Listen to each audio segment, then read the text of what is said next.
high above Diamondside at Veterans Field in Chatham, Massachusetts. This is Monday, June 26th, and you're listening to Chatham Anglers Baseball on TRZ Teamline and the Cape Cod Baseball Network. Tonight, YD makes its first trip to Veterans Field to square off against Chatham in an East Division battle. With Joe Puccio, I'm Andrew Selover in the broadcast booth.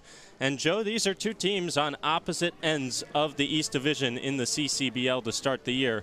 The Anglers in fifth, and YD just 1 point out of the lead. Yeah, and it's still early on in the campaign, Andrew, and a lot of players still have to make their way from the College World Series to Cape Cod. But when you hear quotes from Tom Holliday yesterday saying that the game beat us, that's a serious problem to have a quarter of the way through the season. So Chatham has to rewrite its script after its 6-0 loss yesterday to Brewster. YD in a very similar spot. And the numbers tell you the truth. Chatham, the 9th batting average, second from last in the Cape League so far at .219, and the worst ERA among the 10 teams at a 5.34. Meanwhile, when you look at Scott Pickler and the Red Sox, the league's best ERA as a team at 3.19, and the third best batting average with a 2.60 average at the plate. So it's numbers that really tell you the story here. And I think for Chatham, we may talk about this with Chatham manager Tom Holliday about getting the offense going. Just for Chatham purposes, it's about getting stronger at bats and swinging through the zone aggressively. He mentioned that Nolan Schubert's line out to the first baseline was indicative of how the entire season has gone. In which Schubert hit that line drive down the first base line, it was caught with the bases loaded and 2 outs. So Tom Holliday is open for more of those baseballs to find the outfield grass. Chatham trying to find offense tonight after being shut out last night for the first time all season in a 6-0 loss at Brewster. We're just getting started here on the Anglers Extra pregame show from Veterans Field. YD and Chatham getting started with first pitch expected right after 7 p.m. in Chatham, Massachusetts. Plenty more to come. Up next, we've got the Manager's Show.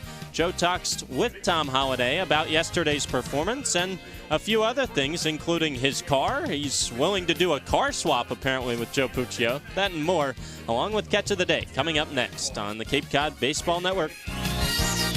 Sports Radio, play-by-play. Go A's! Chatham on TRZ. Chatham Bars Inn is Cape Cod's premier 4-diamond oceanfront resort. With 217 luxurious rooms, guests have access to numerous amenities, including a private beach, complimentary children's programs, 4 award-winning restaurants, a new world-class spa, an outdoor pool, and tennis courts. Year after year, Chatham Bars Inn is recognized as one of the top resorts in the world. Chatham Bars Inn and Cape Cod Baseball. Summer fun for the whole family. Chatham takes on YD today at Veterans Field, and before first pitch, it's time for the Manager's Show. Joe Puccio and Tom Holliday here as always. Tom, we got some fog rolling through today. You think we're going to get this game in? Well, daytime fog's kind of different. It's hard to read. Normally when it does that, there's some rain somewhere in the forecast. So, I looked at it earlier, and today it's not supposed to rain at all. Now, tonight it is, and then into tomorrow. But the fog, I've never been able to figure out the fog. It's the fog's, we said a couple years ago about it. So, anyway, if it does, it does. If it comes in, it does. I can't beat Mother Nature, ever. Do you know how fog's made? It has to be overboiling water somewhere. I just don't know where it's overboiling.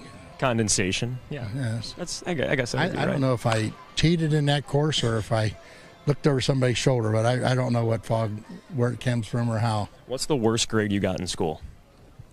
I think I had a C. I had C's. All right. C's get degrees, that's what they say. Yeah, now you're in a different level here. I didn't get anything other than a B after I graduated. All my graduate work was all A's and B's, so there you go. I was smart for a little while. Tom Holliday, a smart fella here at Veterans Field. So, Tom, let's talk about some baseball quick. No runs on 2 hits yesterday. What do you think the offense has to do to get the ball in play? Not much. That's about as low as it goes. 2 hits. About this time last year, we got no hit, and I remember that. And last night, we were so dead Of course, it never helps when you go out and you got a guy on the mound that you think is going to be a game setter, and I mean Dirk got hit so hard early it was almost like wow, who are we playing here? But they were on their game, and by the time Dirk figured it out and pitched good, like his last 2 innings, we were out of the game, and their kid was just spinning it all over the place and pitching, and so we got frustrated. We hit a lot of rollover outs, a lot of dead fly pop-ups. I mean, we were just like energyless. But game got away early, and yet in the 8th, Schubert hits with the bases loaded. He hits a rocket. If it goes in the corner, you're at 6-3. You're back in the game, and it just didn't happen. After that, we were almost cashed it in, and we pitched good after the 3rd inning, but game was over. Caden Kent started at shortstop last time out. That was a position that you've wanted to put him at this summer, and how'd you think it went? Well, I mean, I went out of my way to try to figure out, like, where do these kids see themselves playing down the road in the big leagues? And then some of them didn't play a whole lot at their school. So, and when the school doesn't offer an opinion, like by not playing them their freshman year, you're kind of sticking your neck out by just throwing him at shortstop. So we've been working with him Marty's been working his rear end off with the infielders to try to see where they really fit. And, I mean, that's what he likes. And I watched him last night. It's okay. I mean, there's a chance. I mean, it would be a big shortstop. I mean, there's some agility stuff that might come into question, but we'll watch him again tonight. I want kids happy. I want them, a happy player is a good player. A kid that's unhappy and you throw him in positions he doesn't want to play. Sometimes somebody's got to play that decision maker. And if Caden thinks he's a shortstop, I'm going to let him get it off his chest. And we're working with him on a daily basis. We don't want to overwork him. We don't want to, knock the energy out of these kids, which you got to be real careful of. But I was satisfied with him yesterday. Tom, I have to call you a liar real quick because I saw you drive into the Veterans Field the other day. You called your car an old piece of crap. I beg to differ. You have a nice car. Can you tell the fans about it? I don't even know what it is. You called it the Fred Flintstone car. Yeah, because my feet, when I get in it, I have to sit down first, and I feel like my feet are hitting rocks when I go over a rock. And I've never driven a car that small in my life. I mean, I'm an SUV guy. And honestly, I'm not going to tell you the name of the car because I'm not going to have that company come after me. So, 4 wheels, if you really a gas want to borrow pedal. that car, you can borrow it anytime you want. All right. Well, we're going to have to trade cars on a future manager show. Go on down there and get it. All right. Tom, thanks for the time. You bet. It's Tom Holliday here on the manager show. A's and Red Sox coming up at 7 p.m. Let's send things up to Andrew Selover as the Anglers Extra pregame show rolls on. Joe, we'll have to keep the fans updated on if there is a car swap, and if so, where they can find details about this. And we'll get our team photographer out there to take note of it so everybody can see actual documentation of a big car swap between Joe Puccio and Tom Holliday. We've got still plenty more to come as the weather is looking okay at the moment. Fog's gone away for now. There was light rain. That's gone as of right now as well. We've got Catch of the Day next with the latest addition to Chatham, Matthew Etzel. Anglers Extra. Chatham on TRC. Cape Cod.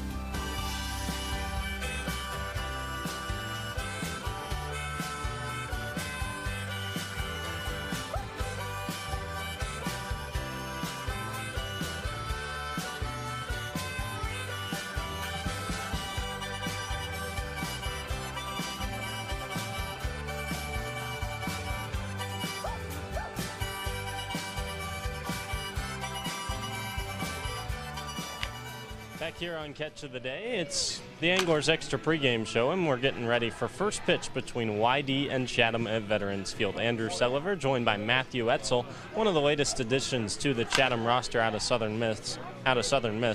Matt, last night, your first outing in a Cape League game. Did it live up to your expectations? Yeah, it was a lot of fun. Definitely a good competition. It's kind of interesting. The first swing I took was a catcher's interference.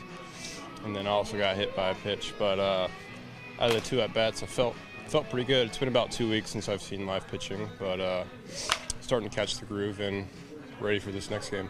What's the biggest thing for you that it takes to get back in the groove of seeing live pitching after you've had a couple weeks off?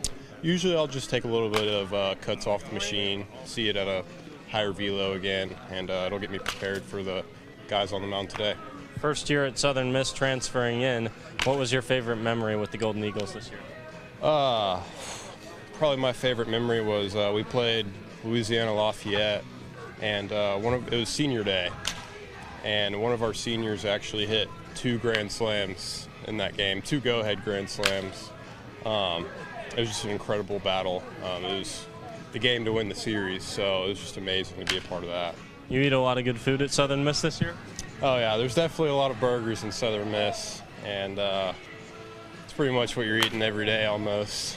But that Super Regional against Tennessee, how fun was it to get to play in front of a home crowd in the postseason? Oh my gosh, it was amazing. So we originally had the Lafayette series, that game I was talking about where the senior hit the 2 grand slams. We were thinking that might have been the last home game of the year, and then once we found out that we were hosting the Super, I mean, us and the fans, there were so many fans. It was just so incredible to play with so many people watching. It was so loud. When did you find out you were coming to Cape Cod this summer? I found out just shortly after the season, or pretty much halfway through the season. Super excited. I knew that this was one of the toughest leagues to come and play for, and I was just ready for the competition. What's the one thing you're looking forward to doing outside of baseball here this summer? Oh, definitely going out somewhere on the water a little bit and just hiking out, just coming to see the nature around here. It's truly incredible. Is it your first time on Cape Cod? Yeah, this is my first time in Massachusetts, and it's been definitely beyond all expectations so far. All right, Matthew, best of luck tonight. Have fun this summer on Cape Cod. Thank you, I appreciate it. Back to Joe for the rest of the Anglers Extra pregame show. Matthew Etzel back in the starting lineup today for Tom Holliday and the Chatham A's. Etzel in the leadoff spot today, the center fielder out of Southern Miss. And he talked about that the Super Regional that Southern Miss held. It's been back-to-back Super Regionals that Southern Miss has held, but Etzel only played in this past one. So potentially Etzel could get another look at a Super Regional next year with Southern Miss. But before that, he's got to play for the Chatham A's. And as we said, he's in the leadoff spot. We'll get to Chatham's lineup, the pitching matchup, the umpires, everything, and, of course, first pitch right here on the Cape Cod Baseball Network. Don't go anywhere, folks. Anglers Extra. Chatham on TRC. Cape Cod.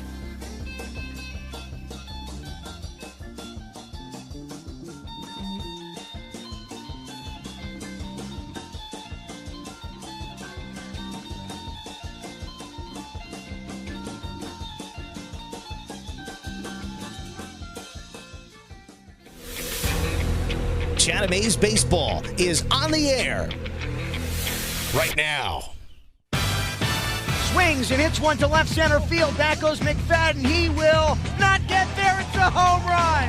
A grand slam for Todd Frazier. Chugging into second base with an RBI double is Evan Longoria. He is 4 for 4. Hit on the ground, left side. Will it get through? Off Crawford and into center field. Federovic scores and Chatham wins it in 11. The game-winning hit from Seager. It's a 5-4 Chatham winner. And now, with your play-by-play, Joe Puccio and Andrew Selover. From Veterans Field, it's Game 14 between Yarmouth-Dennis and Chatham, and we are here at Veterans Field ready for the national anthem. We send it over to our PA announcer, Peter Burns. Please rise for tonight's national anthem. I did see the error. Ken Joy will be singing our national anthem tonight. Ken is returning in 1962. Ken's high school sweetheart, Judy, invited him to visit her family's West Chatham summer cottage in Harding Beach Hills, and fell in love with this community, and the two of them have been coming here for more than 60 years. They've owned their own home in Chatham for 28 years, initially as summer residents and recently year-round. Ken has been singing with choral groups and church choirs for more than 40 years. Here in Chatham, he's a member of the First Congregational Church Choir, has sung for years at the Oyster Pond Summer Beach Services, and is a member of Chatham Chorale and Chamber Singers. With tonight's national anthem, welcome back, Ken Joy. Oh, say, can you see by the dawn's early light what so proudly we hailed at the twilight's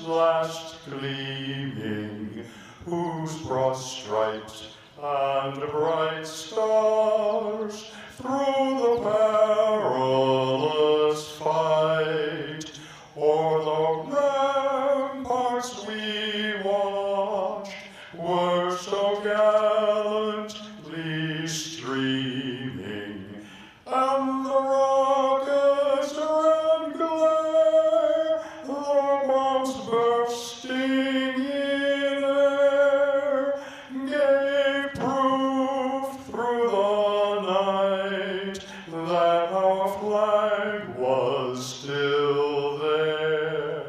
Oh, say does that star-spangled banner yet wave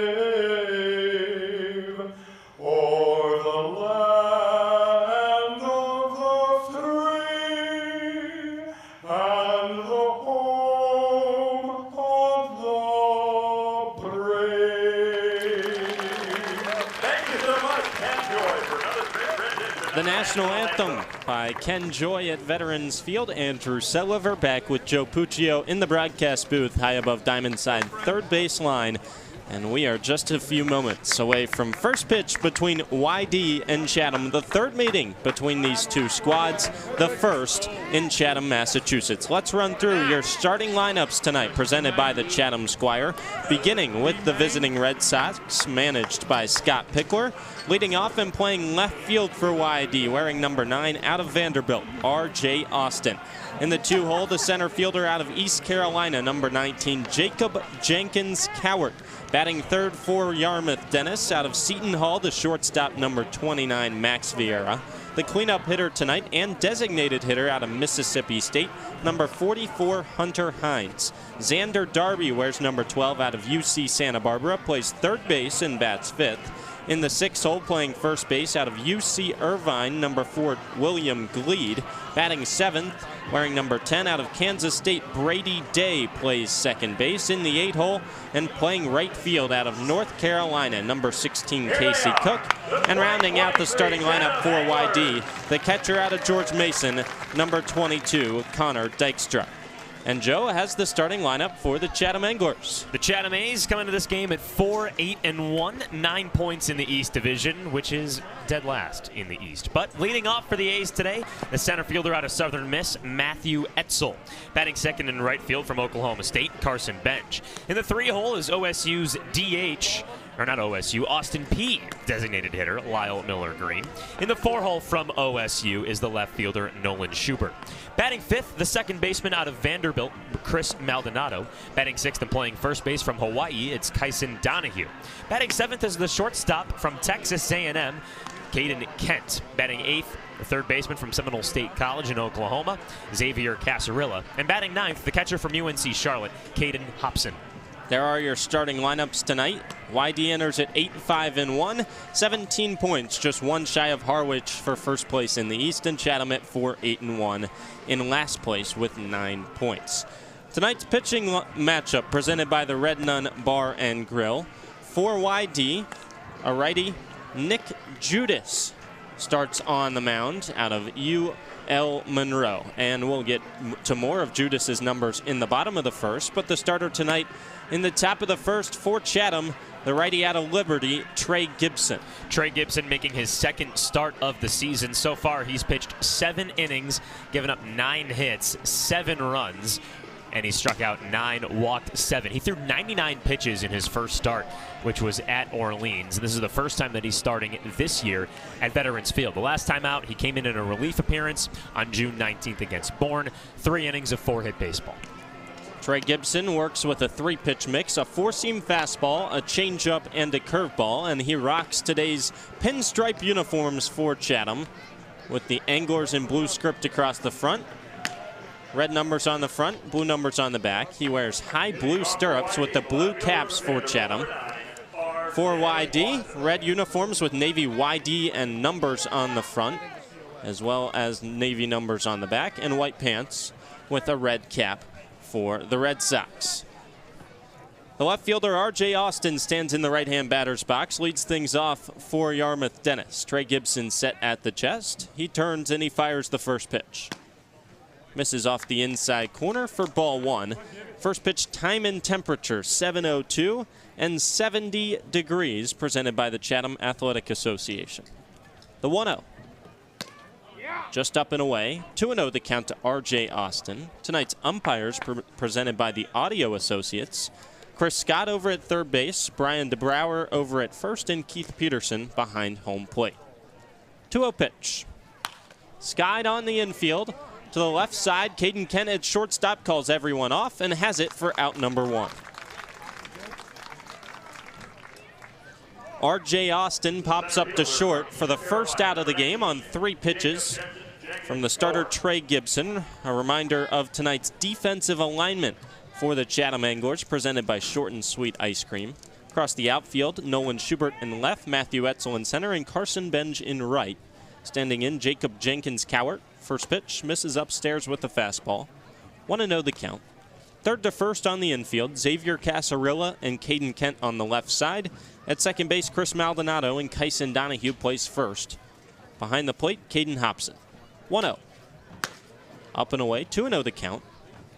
So Trey Gibson starts off behind both of the first 2 batters he faces. A right-on-left matchup against the left-handed hitting center fielder Jacob Jenkins-Cowart out of East Carolina. Foul tips the 2-0 back to the backstop on a fastball at 91 miles per hour. Jenkins-Cowart comes into today hitting .211 with YD. Big guy at 6'5", 215. 2-1. Swing and a miss. Gibson blows the fastball past him at 91 once more. 2-2 the count. Trey Gibson, a big man himself, 6'5", 240 from the right side, the junior out of Liberty. Working out of the windup, he fires. Poker back to the left side of the mound, could be trouble. Long run for Casarilla, bare hands on to first, snagged by Donahue, he got him. A web gem by Xavier Casarilla, who is continuing to play good baseball for a 3rd straight day. I mean, off the bat, you thought that it would be an infield single because it was hit in the dead area between third base and the rubber, but Casarilla barehanded zipped it onto first in one motion. Brings up Max Vieira, 2 down, nobody on for the shortstop. Pokes the first pitch he sees, foul back to the backstop near the Chatham dugout down the third base side. Vieira bats from the right side out of Seton Hall. Wears number 29. 0-1 the count. Gibson rocks and fires. Curveball for the first time tonight, misses up and in. 1-1 the count. So for Xavier Casarilla, 2 nights ago at Veterans Field, he hit a home run, robbed a home run, and turned a double play in right field. Last night, pinch hit with a ground rule double. 1-1 misses upstairs. 2-1 the count to Vieira.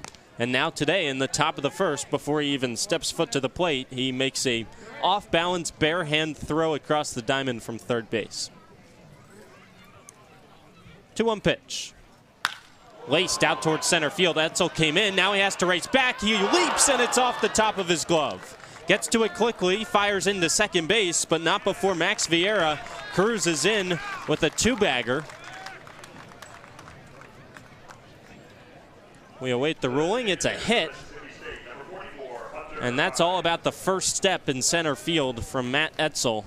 He came in and then realized the ball was over his head, leaped and had it hit in and out of his leather glove. Coaches say the first step should always be back in the outfield. And coaches could clip that Matt Etzel last play and show you why. I mean, he missed it by a half a foot. As you said, it just hit right off his glove. Brings up Hunter Hines from the left side. First pitch, upstairs, ball 1. It was nearly a 12-pitch 1-2-3 inning for Trey Gibson. Instead, he works out of the stretch for the first time tonight against the Mississippi State DH Hunter Hines, behind in the count 1-0. Gibson stares in, looks back to second. Now he delivers. Poked foul down the first baseline. Gibson works back to a 1-1 count with a fastball over the outer half of the plate. Clouds covering Veterans Field from the sunshine down the left field line as the lights are on to start this contest. No score, YD and Chatham, top of the first. 2 out and a runner at second for Hunter Hines. The 1-1. Swing and a miss. Fooled by a changeup off the outside corner. Gibson 1 strike away of stranding a first base runner in scoring position for the Red Sox in the top of the first. These two teams split their first 2 matchups on the road at YD. The 1-2. Bounces in there, stopped by Hobson behind the plate. 2-2 the count. Jansen Reeder was the star in that Chatham win at YD last time out. Had that double play to end the game with a catch in center field and gunned it home. Red Sox won on week 1 at home 5-3 over Chatham, and then last week Chatham won 2-1. The 2-2. Poked foul down the first baseline.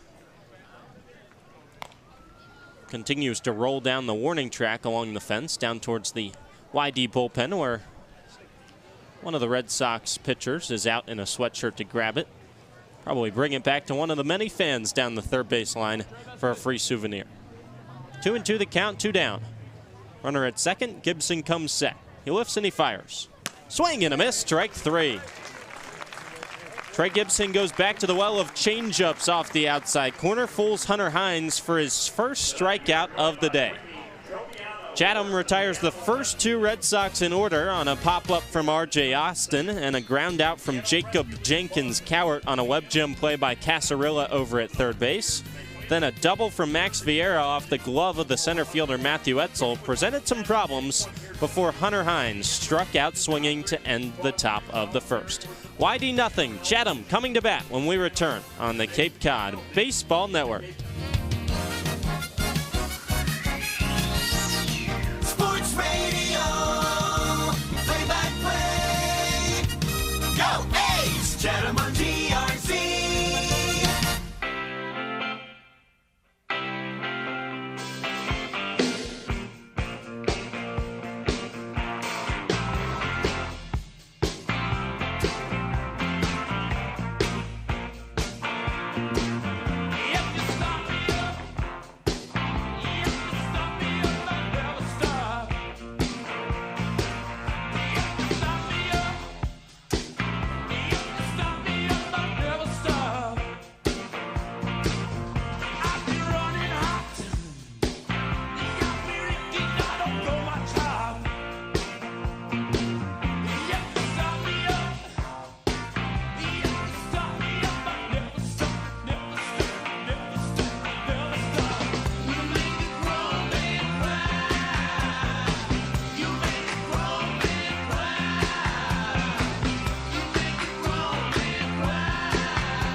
After being shut out for the first time in 2023, Chatham sends the top of the lineup to the plate to start the bottom of the first in search of some offense against tonight's starting pitcher for the YD Red Sox. A righty junior out of UL Monroe, Nick Judas, stands at a lanky 6'8", 230 pounds. This year, primarily a bullpen guy in his college season, 21 appearances and just 3 starts. 2 saves with a 3.74 ERA. He faces Matthew Etzel, Carson Benj, and Lyle Miller Green in the top of Tom Holliday's lineup. Andrew Selover with Joe Puccio just getting started. No score, YD and Chatham in the bottom of the first. Matt Etzel steps into the left-hand batter's box. Second day in the lineup in a Chatham uniform. Judas's first pitch. Breaking ball finds the outside corner for strike 1. A 3-pitch mix for Judas. He mostly relies on a fastball and a slider to go along with a changeup that'll mix in from time to time. The 0-1, line to the left side, and it touches down in front of R.J. Austin. Matt Etzel picks up his first base hit at Veterans Field. He's aboard to start the bottom of the first for Chatham with a single. Let's see if Chatham can put together some at-bats like that consecutively, because that was Tom Holliday's biggest critique of yesterday's loss. Granted, only 2 hits, so not many balls went down, but there wasn't those strong at-bats that Tom Holliday loves to see. Brings up Carson Benj with nobody out and 1 on, and a scoreless game bottom of the first. First pitch. Just misses the outside corner. Fastball at 90 miles per hour as Judas will sit right around the 92 mark from the right side. Fog starting to blow in from left field here at Veterans Field. We saw some fog pregame. It went away by first pitch, and it's beginning to return. Pickoff move to first, bounces in. Good glove stop by Gleed to prevent any extra base running for Matthew Etzel.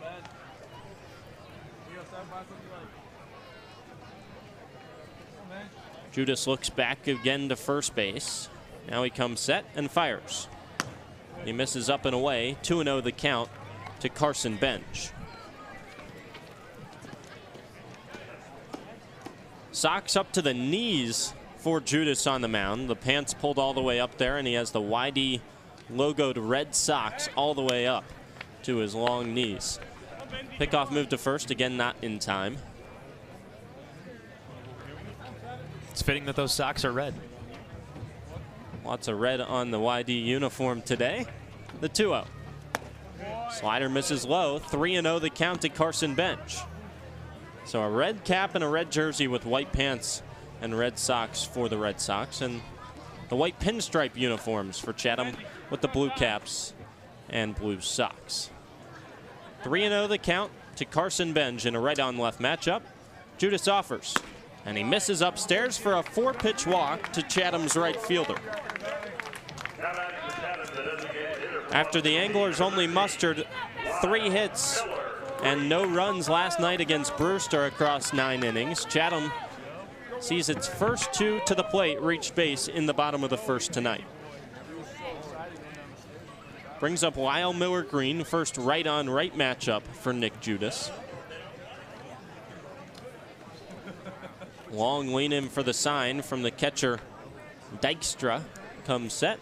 Judas looks back to second and fires. Slider misses outside. 1-0 the count. And that brings out the catcher Connor Dykstra for a quick visit on the mound, along with the YD pitching coach, who comes sprinting out of the first base dugout. Gives us a good time to remind you of the Red Sox defensive alignment presented by Short and Sweet Ice Cream. Left to right across the outfield for YD. R.J. Austin gets the start in left. Jacob Jenkins Cowart in center, and Casey Cook in right. Third to first on the infield, Xander Darby and Max Vieira make up the left side of the infield, and at second base, Brady Day. Over at first is William Gleed. Once again, the catcher Connor Dykstra trots back behind the plate after a quick visit with the starting pitcher Nick Judas. Lyle Miller Green stands in for his first at bat after taking ball 1 low and away.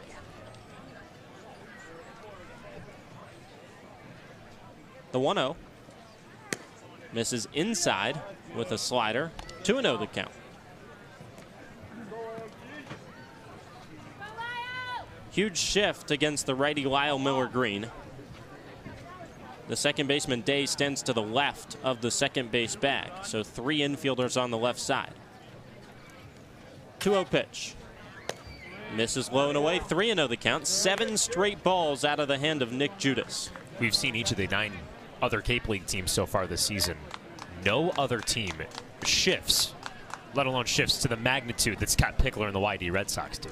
And with the first baseman William Gleed standing right behind the base runner over at first, Carson Bench, there is a massive hole on the right side. 3-0 pitch. Misses inside with the fastball. 8 straight balls out of the hand of Nick Judas. Chatham has the bases loaded with nobody out in the bottom of the first. Nolan Schubert steps in from the left side. Freshman out of Oklahoma State. Last night was robbed of an RBI base hit with the bases loaded and 2 outs on a screamer over to first base that was taken out of midair by the Whitecaps first baseman. Major RBI opportunity. Schubert awaits the first pitch. It misses inside. Schubert takes for ball 1 on a slider that nearly clipped his back leg. Schubert 0 for 4 last night with a strikeout. Comes into tonight batting 8 for 34 with Chatham on the summer. Waves a wood bat behind his blue helmet and readies for the 1-0. Schubert takes up and away with the fastball. 2-0 the count. 10 straight balls from the righty Nick Judas, who's only thrown 12 pitches in the inning so far. 2 pitches and a single from Etzel, and then 10 straight balls after it. 2-0. There's the strike to end the streak. Finds the outside corner with the fastball. 2-1 the count to Schubert. Judas has to be careful if he puts a fastball that's too much over the heart of the plate. Nolan Schubert has power to put it over the fence. And there's 200 people lining Depot Road tonight awaiting possibly a free souvenir. 2-1. Schubert doesn't deliver there, but he'll take up and in. 3-1 the count.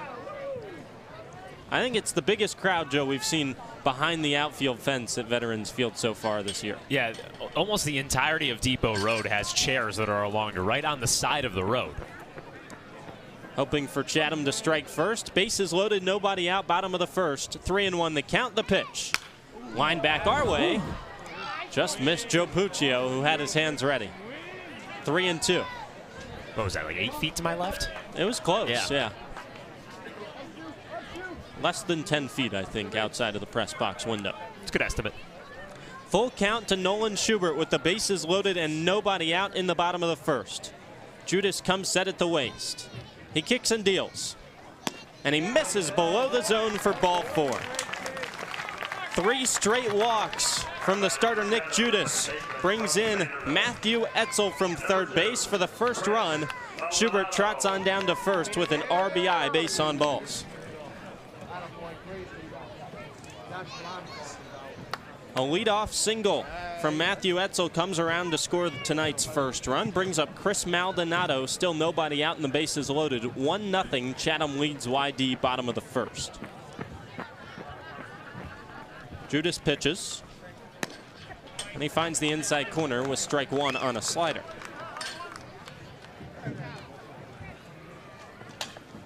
Carson Benj stands over at third. He was the first walk of the inning. Lyle Miller-Green at second. He as well walked on 4 pitches, and Nolan Schubert issued a full count walk. 0-1. Swing and a miss. Chris Maldonado late on the hardest fastball of the night from Judas at 93 miles per hour. 0-2 the count to the second baseman out of Vanderbilt. Maldonado awaits. Judas fires. Misses outside. 1-2 the count. Next pitch will be the 20th for the junior out of UL Monroe. Hails from Baton Rouge. Judas still yet to retire an angler in the bottom of the first. He comes set and pitches. Skips one to the backstop. It bounces back towards the catcher, Dykstra, but he has no throw home as Benj hustles his way down the line to score the second run of the night for Chatham on a wild pitch. All 3 runners advance. Runs the count to 2-2 on Chris Maldonado. Carson Benj scores after being walked on 4 pitches on a wild pitch from Nick Judas. Miller-Green over to third. Schubert at second. The infield comes in at all 4 positions for YD. Maldonado awaits the 2-2. Swing and a miss, strike 3. Maldonado turns into out number 1 on the night for Nick Judas. Swings straight through a slider. He's sent back to the Chatham dugout. Brings up Tyson Donahue with 1 out. 2 runs already in the inning for Chatham, who leads YD 2-0 in the bottom of the first. 2 more in scoring position for the first baseman out of Hawaii.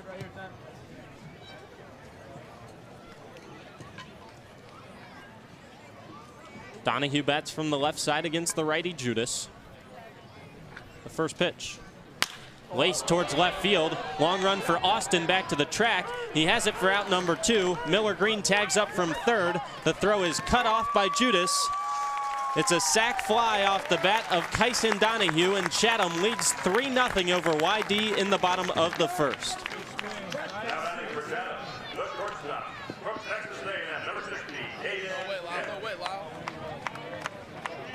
Tyson Donahue picks up his 3rd RBI on the summer with Chatham. Nolan Schubert stays put at second base. There's 2 down for Caden Kent. Freshman out of Texas A&M, bats from the left side. First pitch. Poked foul off the end of the bat down the third baseline past Marty Lees, who stands just outside of his coaching box here at Veterans Field. Coaching box is not painted on the grass. They're actually cutouts with dirt that's the same color as the warning track, which is a little lighter brown than the infield dirt. 0-1. Fouled back to the backstop. 0-2 on count. Neither Dustin Williams at first nor Marty Lees at third is electing to stand in their designated square. It makes you think about former Chatham A John Schneider with the Toronto Blue Jays, who was yelling at the Yankee coaches about a month and a half ago. Sounds about right. Feels like it was 3 years ago. 0-2 the count. Runner on second, 2 down. The pitch. Swing and a miss. Caden Kent fishes in an outside fastball. He's strikeout victim number 2 on the inning. But Chatham strikes for 3 runs in the bottom of the first off Nick Judas. 3 walks cost the starter for YD. Etzel, Benj, and Miller Green all come around to score, and it's 3-0 Anglers through 1 at Veterans Field. Chatham on TRC, Cape Cod. Sweet Tomatoes Pizza, located right around the corner from Veterans Field at 790 Main Street in Chatham. Pick up a pie on your way to the game or grab a calzone before first pitch. The dough for their specialty pizza is rolled right before your eyes. Eat in or take out, 11 a.m. to 9 p.m. and sometimes later. Call 508-348-0200. See their full menu online at sweettomatoescapecod.com. Sweet Tomatoes, a Chatham pregame tradition. Well, I came by your house the other day. Your mother said you went away. She said there was nothing that I could have done. There was nothing nobody could say. Now me and you, we've known each other, yeah, ever since we were 16. I wish I would have known. I wished I could have called you just to say goodbye, Bobby G.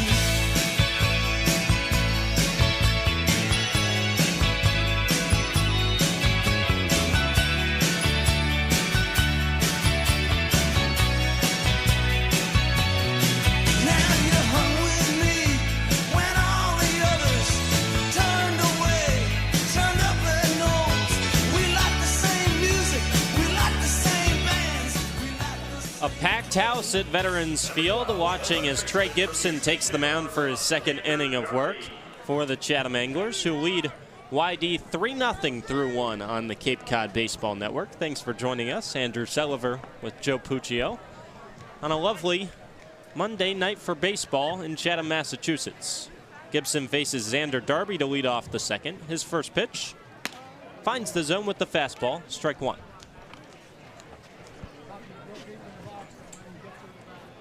5, 6, and 7 due up for Scott Pickler and the YD Red Sox in the top of the second. The 0-1 pitch.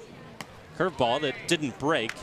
Just snow cones by the glove of Caden Hobson behind the plate before it sailed to the backstop. 1-1 the count. Darby bats from the left side, third baseman out of UC Santa Barbara. The 1-1. At the knees, strike 2 with the fastball. Perfect location from the starter, Trey Gibson. You heard the dugout say, way to work, Hop, framing that one up for home plate umpire Keith Peterson. The 1-2. Curveball misses below the zone. 2-2 the count to Darby. Gibson retired the first 2 batters he faced in the top of the first before a 2-out double from Max Vieira threatened for runs for YD in the first. He struck out Hunter Hines to end the threat. 2-2. Misses inside. Fastball runs towards the left-hand batter's box where Xander Darby steps out and back in. In a full count to start the top of the second, 3-0 Chatham over YD. Gibson winds and fires. Fouled off. Again our way. That one maybe 15 feet to the left of the box. How was it getting to that one? That was a one-handed reach-out half effort from Joe, Yeah. as opposed to 2 hands ready for it. I mean, I was ready for it, but there was no way I was catching that ball. Less of a scare up here. Right, exactly. Yep, perfect. Another payoff. Laced through the right side, base hit. A leadoff single off the bat of Xander Darby to start the party for YD in the top of the second. Got a fastball he could handle in a 3-2 count right down the heart and didn't miss it. Brings up William Gleed. Bats from the right side. Nicknamed Dub. As you do. I guess it has to do with the first letter in the name William. So Dub Gleed out of UC Irvine. Right on right matchup. The first pitch. Oh, comes in and plunks him. Gibson missed with the fastball up and in, and it glanced off his shoulder. Might have caught a piece of the helmet. At 89 miles per hour, Gleed shakes it off and trots down to first base. And after Chatham strikes for 3 in the bottom of the first, YD answers with the first 2 aboard to start the second. The home team scores 3 runs in the first inning, and a Chatham pitcher plunks a hitter. I wonder what that game sounds like. Brings us back to yesterday, Joe. Yeah, just about 24 hours ago. Hayden Dirk plunked a Brewster hitter. Peyton Green in the helmet yesterday. That was with a curveball, though. That one was at 89 miles per hour, but missed most of the head and neck area, fortunately for Gleed. Takes his lead off first and watches Brody Day in from the right side. Rather, the left side. First pitch, strike 1. That's baseball, Susan. Day, a second baseman out of Kansas State.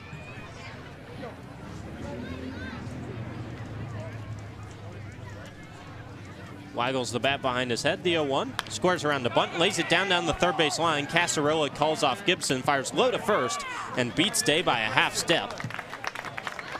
Out number 1 in the inning on a sacrifice bunt from Brady Day that moves 2 runners into scoring position for YD.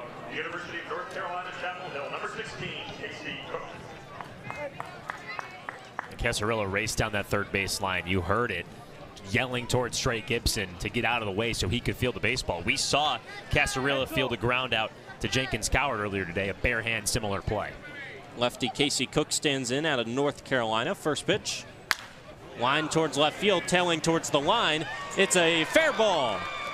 Schubert chases into the corner to retrieve it. 2 runs home for YD. It's a stand-up 2 RBI double for Casey Cook. Chatham's lead is turning quickly into a narrow one, 3-2 in favor of the Anglers with 1 down in the second. Well, just like that, 1 hit, and the outlook of the game changes immediately. Granted, it's only the top of the second inning, but Chatham puts 3 across, walked, sack fly, had good at-bats. YD answers right back in the top of the second. Brings up the 9-hole hitter Connor Dykstra, catcher out of George Mason, bats from the right side. First pitch. Breaking ball, skips in front of the plate. Hobson stops it for ball 1. Chatham struck for 3 runs on just 1 hit back in the bottom of the first on Nick Judas. YD already 2 runs in the top of the second to make it a 1-run game. Cook stands at second with 1 down, the 1-0. Upstairs, skips out of the glove of Hobson to the backstop. Sends Cook over to third base. He's 90 feet away from tying the game up in the top of the second.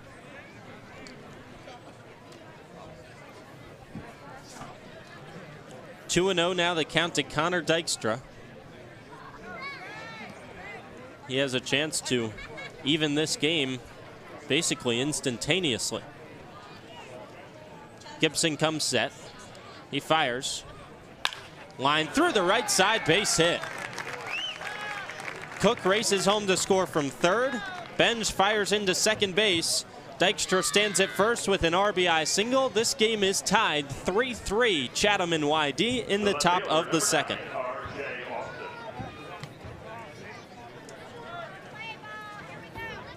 You can hear the loud cracks of these YD bats. The Red Sox are finding barrels.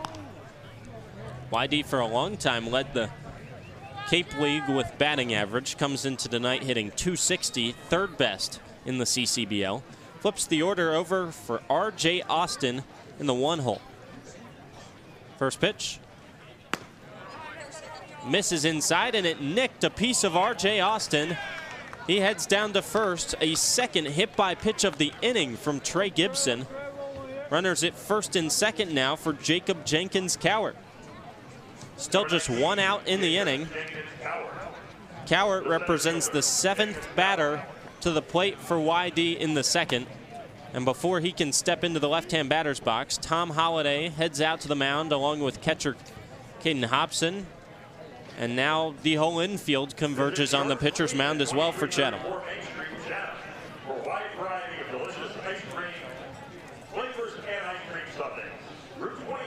The inning started with a single from Xander Darby, followed by a hit-by-pitch to William Gleed that plunked him in the shoulder.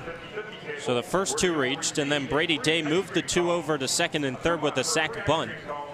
That's the only out Gibson has recorded so far in the second. Casey Cook lined a 2 RBI double down the left field line.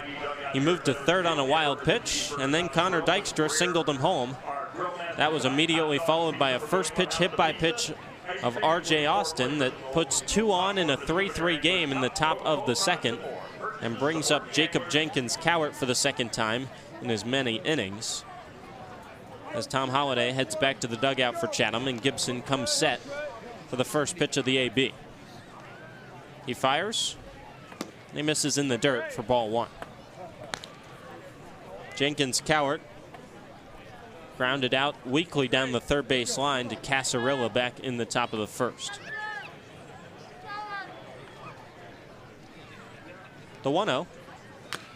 Jenkins Cowart fouls it in and out of the glove of Hobson to the backstop. 1-1 the count. And each of these 3 hits in the top of the second have been hard hit baseballs. No chance of being stopped in the infield.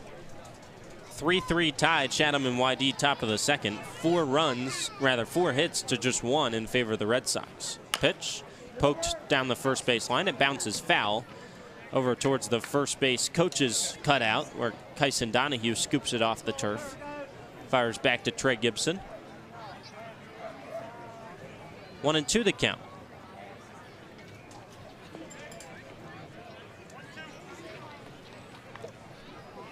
Jenkins Cowart stares down his wooden barrel, steps back into the left-hand batter's box, waves it out towards Gibson. Now waves it a second time and gathers into his stance. He awaits the 1-2 pitch. Misses in the dirt. Change up that dove below the zone, 2-2.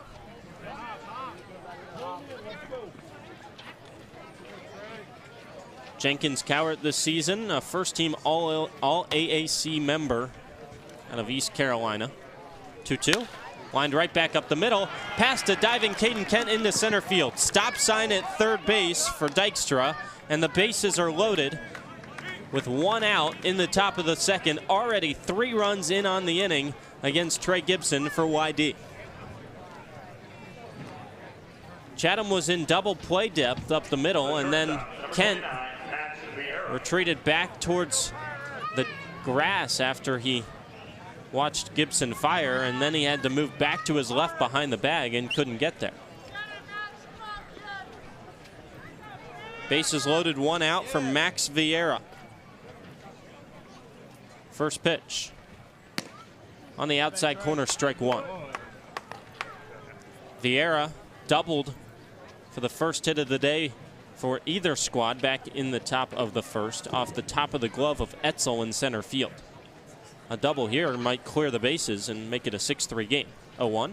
Swing and a miss. Chased the curveball down and inside. Looked foolish on that one. 0-2 the count. You got to think what's going through Gibson's head with 1 out and the bases loaded. What pitch do you go with here to the righty? 0-2 count. Gibson comes set at the waist, kicks and offers. Curveball misses low. Tried to fool Vieira a second time, and he didn't offer. 1-2. Infield in at the corners for Chatham. Double play depth up the middle with the bases loaded and 1 out. 1-2 the count to Vieira. Gibson looks off, now fires. Swing and a miss. A third straight curveball, and Vieira offers a second time.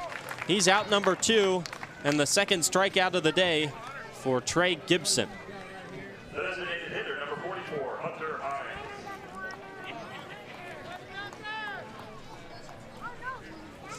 Hunter Hines steps to the plate in the left-hand batter's box with the bases loaded and 2 outs. He leads the Cape League in RBIs with 17. First pitch. Skips in the dirt. Good stop by Hobson. 1-0 the count. Hines was strikeout victim number 1 back in the first to end the inning. Second plate appearance, both times with runners in scoring position, this time with the bases juiced in a 3-3 game between Chatham and YD, top of the second. The 1-0. Upstairs, Hines laid off the fastball, 2-0 the count. Hines also leads the Cape League with 5 home runs. Because he's a lefty, that 314 sign on right field has to be appetizing. 2-0 the count. Hines awaits the pitch. Here it comes. Skied out of play behind home plate. 2-1 the count now.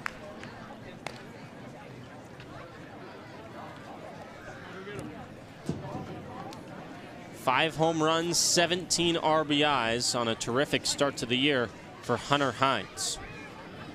Batting .315 with YD thus far. The 2-1 pitch. Misses low and inside, 3-1 the count. Troy Gibson now in danger of walking in a run and presenting YD with its first lead of the night. 3-3 tie in the top of the second with the bases loaded and 2 outs. 3-1 the count. Gibson comes set. The righty deals. Lace towards right field. Forget about it.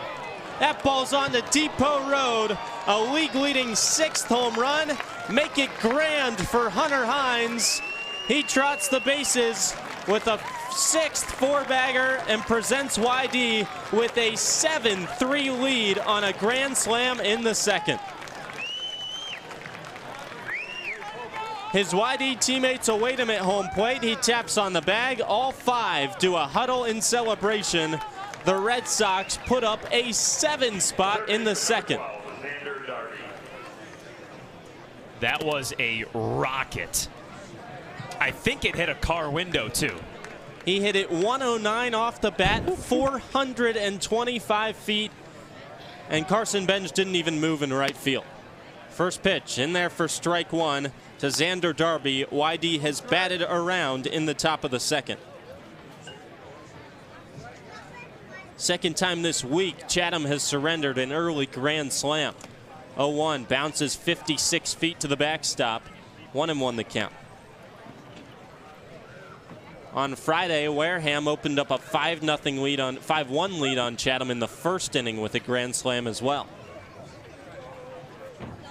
0-1 pitch, either 1-1, laced out towards center field. Etzel drifts back towards the track. He camps under it and squeezes it for out number 3. Chatham got off to a 3-0 lead on just 1 hit in the bottom of the first. That quickly erased. How about a 7 spot for the Red Sox on 5 hits off Trey Gibson in the second inning? A 4-run lead for YD as we head to the bottom half here on the Cape Cod Baseball Network. Chatham on TRC, Cape Cod.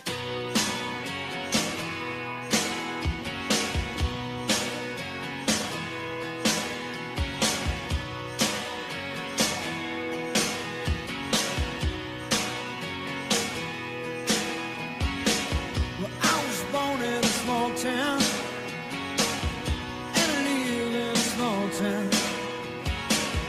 I've died in a small town, oh, small communities. All my friends are from small town. My parents live in the same small town. My job is a small town, provides a little opportunity.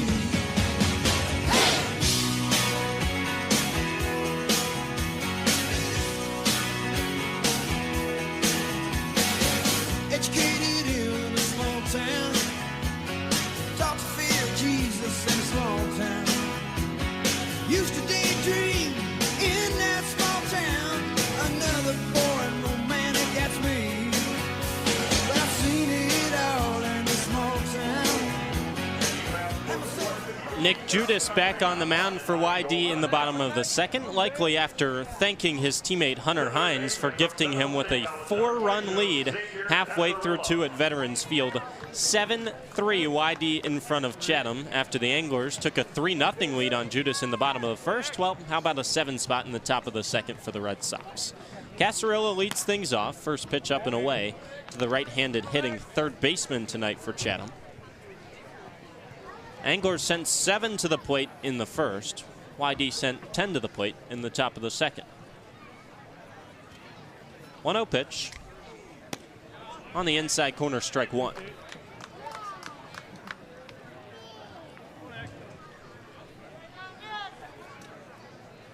Xavier Casarilla transferring to Oklahoma State in the fall. 1-1. Takes inside, scoots out of the way of the fastball for ball 2. After a couple years at Seminole State Junior College. Told me this afternoon he's been itching for years to play for Oklahoma State. He finally gets that opportunity. 2-1. Slider, Casarilla takes inside. 3-1 the count. Said it's a dream come true to join the Cowboys. Top 15 team this spring. Hosted a regional. 3-1 pitch. Swing and a miss. Bat comes flying out of the hands of Casarilla, and Caden Hobson dances out of the way of it on the on-deck circle. Well, Hobson is 10 feet away from the on-deck circle. There's a reason why the circle is in a safer spot. Well, if the bat's flying out of the hands of Casarilla, I'm not sure there is a safe spot to be taking warm-up swings. 3-2 the count, the payoff. Lifted foul down the first base line. It tails out of play into the trees. Free souvenir for some kids chasing after it near the playground. Forces another pitch from the righty Judas to lead off things in the second. Another 3-2. Misses up and in, ball 4. And if there's any consolation prize for Chatham after surrendering 7 in the top of the second, well, you get a free pass to start the bottom half. You get That's a free the pass. 4th walk of the day for Judas. You get a free pass and your catcher almost having a heart attack with a wooden bat flying right at him. That was like a tomahawk. Hey, that's why you chop keep there. multiple on the roster, right, Joe? Caden Grice, I'm told, had problems with keeping the bat in his hands last year with Chatham as well. That's the first I think we've seen from any angler this year. First pitch to Hobson. Misses inside. 1-0 the count. I forget the exact number, but Grice had easily north of 5 bats that not only left his hand, but would leave the field. It would go over the protective netting and attack a fan at the snack shack. And how about the year Caden Grice had this season with Clemson? Before a 1-0, a pickoff move to check on Casarilla at first, not in time. He hit .307, and he also pitched to the tune of a 3.35 ERA in 78 innings. 1-0. Up and away. 2-0 the count. Some compared him to Shohei Ohtani. Not quite at that level, but doing similar things at the collegiate level this spring with the Tigers. Draft eligible this year as well, hoping to hear his name called in just about a week's time. As are many of the current anglers. 2-0 to Hobson. Up and away, ball 3. Matthew Etzel, who sits at the top of Chatham's lineup, waits actually in the on-deck circle, as I think everybody might have learned their lesson from moments ago when the bat came flying out of Casarilla's hands and nearly hit Hobson. He awaits a 3-0, and he takes all the way for strike 1. Slider hits the outside corner. 3-1 the count. It's a sweet circle, too. It's branded with the, not the A logo, but the Chatham Anglers Baseball wordmark logo. They got those last year. Matthew Etzel stands on that circular mat and watches the 3-1 from Judas. Misses low and inside, another slider. Ball 4. First to reach for Chatham once again in the second this time. Anglers just have 1 hit off of Nick Judas, but he has also walked now 5 anglers, and that warrants a mound visit with the entire infield.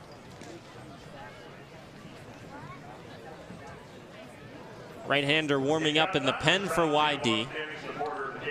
We'll see if the night is over for the righty starter out of UL Monroe, or if he stays in to face Chatham's lineup for a second time through, with Matthew Etzel about to come to the plate.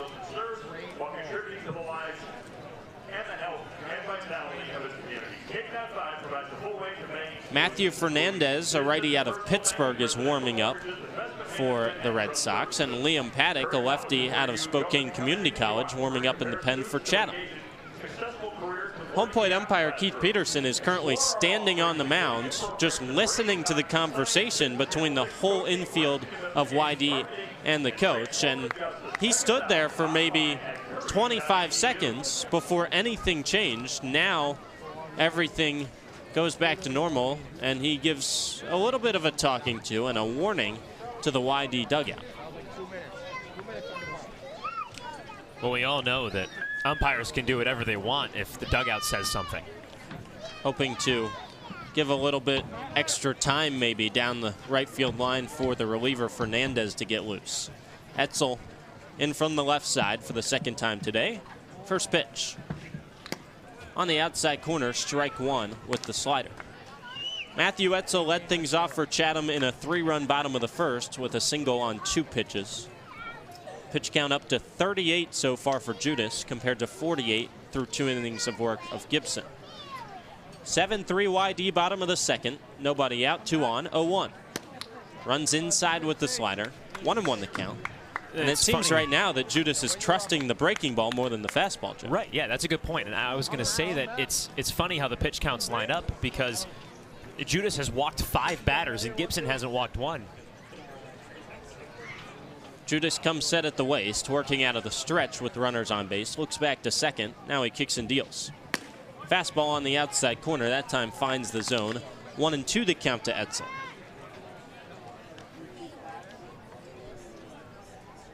A lot of long at-bats for both pitchers so far tonight. More strikes from Gibson than Judas, but also 5 more hits so far for YD. The 1-2. Strike 3 looking on the outside corner. Etzel rung up for strikeout number 3 from Judas. He is out number 1 in the bottom of the second.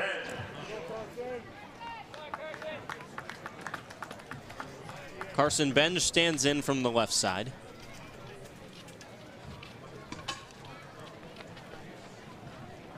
He walked, one of 5 free passes so far issued by Judas, first time through the order. First pitch, grounded to the right side, 2 hops into the glove of Day at second. He flips on to short for 1 throw on to first, in time to beat Benj for an inning-ending double play.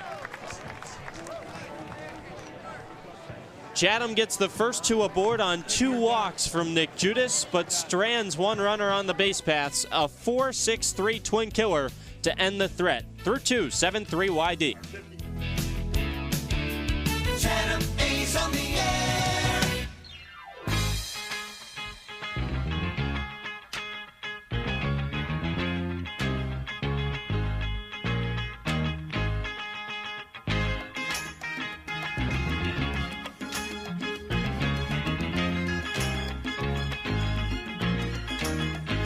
Let me tell you now.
Trey Gibson's night is done through 2 innings as we head to the top of the third at Veterans Field. Chatham Barzin called to the bullpen early on in this contest for Tom Holliday to replace Gibson with the lefty Liam Paddock. Final line on Gibson, 2 innings pitched, gave up 6 hits and 7 runs, all earned. No walks, but 2 hit by pitches and 2 strikeouts as well. In his first 2 outings, Gibson had gone 7 combined innings, surrendering 7 runs for a 9.00 ERA. But tonight, 7 runs allowed in just 1 inning, actually, but 2 innings of work after a 0 in the first and a 7 spot on the board for the Red Sox in the second, Joe. And it was a relatively clean first inning for Gibson. He only faced 4 batters. He gave up that 1 double to Max Vieira, but things just unraveled after the sacrifice bunt that Brady Day had in the second. Liam Paddock replaces the righty Trey Gibson. Lefty out of Spokane Community College. Faces 6, 7, and 8 in the YD lineup after the Red Sox batted around in the second inning. Begins with William Gleed from the right side. Paddock with a high leg kick, he fires. And spots a fastball at the knees for strike 1.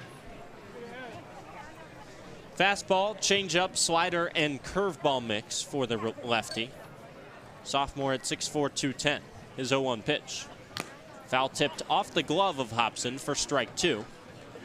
Brady Day in the on-deck circle comes over to retrieve the ball and toss it to the Chatham bat boy behind home plate, who takes it back to the third base dugout. Paddock comes set, stares over to the first base line and fires. Runs a fastball outside, 1-2 the count.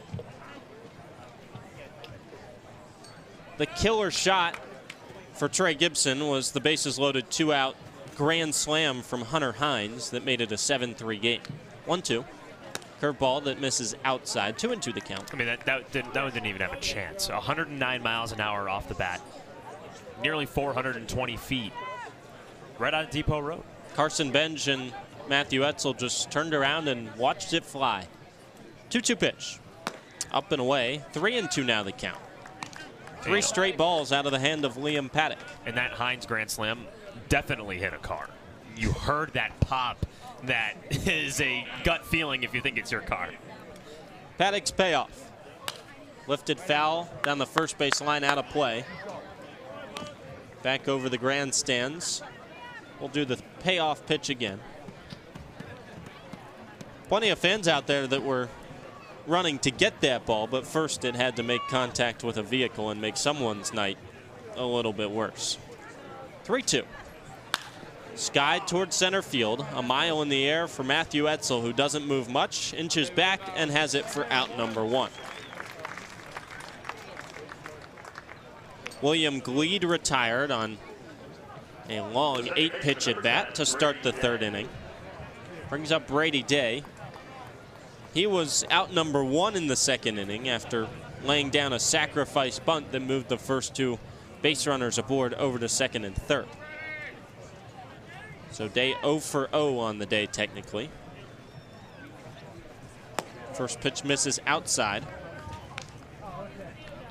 Fastball runs in at 91 miles per hour from Liam Paddock, who's headed to Gonzaga next year.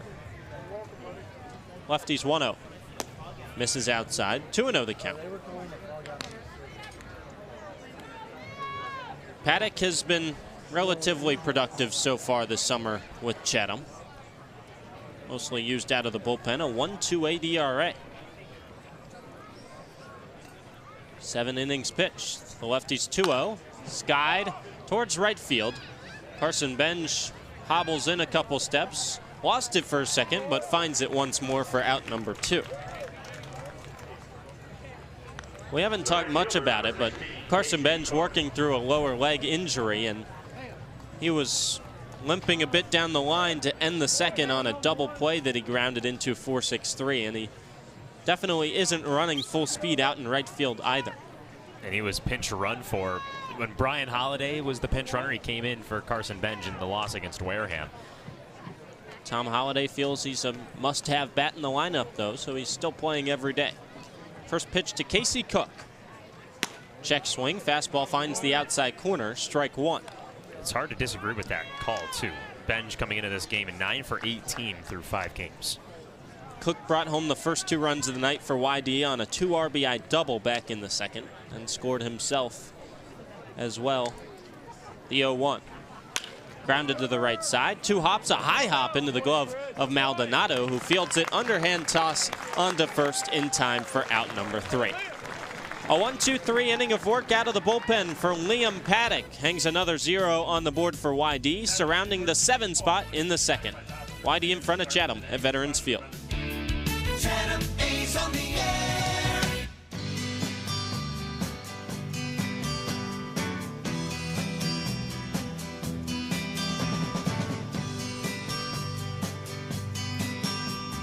Long as I remember, the rain been coming down. Clouds of mystery pouring, confusion on the ground. Could be through the ages, trying to find the sun. And I wonder, still I wonder, who'll stop the rain. I went down Virginia, seeking shelter from the storm. Bottom of the third, Chatham still trails YD 7-3 at Veterans Field here on the Cape Cod Baseball Network.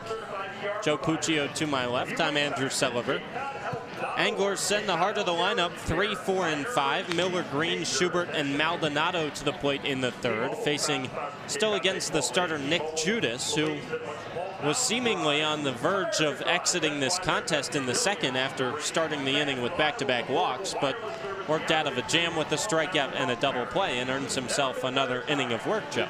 Well, you have to think what's going through his mind, what the YD Red Sox are talking about in the dugout. You mentioned it, right? Chatham gets that 3-0 lead. Going into the top of the second inning, Chatham's feeling like, oh, maybe this is the offensive game where everything comes together, and except for when we have the bad pitching, it could go on to the other team. And then YD hangs a 7 spot and everything changes. So would love to see what Scott Pickler and Nick Judas think about this game, especially through this first 2.5 innings. Well, for Chatham, 3 runs through 2 innings is a better start after being shut out yesterday, but they're going to need at least 8 runs tonight if it wants to win. First pitch to Miller Green, pumps the mitt for strike 1.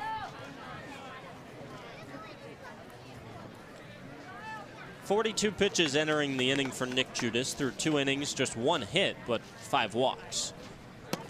His 1-0 misses just below the knees, 1-1 the count.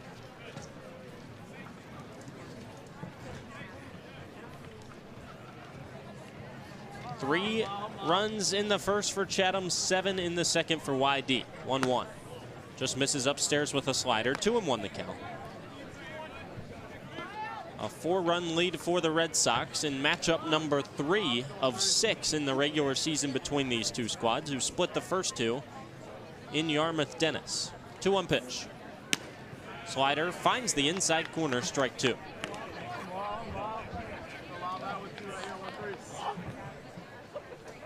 Chatham comes in at 4-8-1, last place with 9 points in the East Division. YD 8-5-1, 17 points, 1 off the lead in the East. 2-2. Just misses the inside corner. 3-2 the count. An underrated point in this game so far, Andrew, is that Chatham still only has 1 hit. That's what 5 walks will do to you if you're Nick Judas. That helps put up 3 runs for Chatham. The payoff. Grounded weakly down the third base line. Fielded on a run by Darby. He fires across the diamond in time to beat a hustling Lyle Miller Green for out number 1 in the bottom of the third.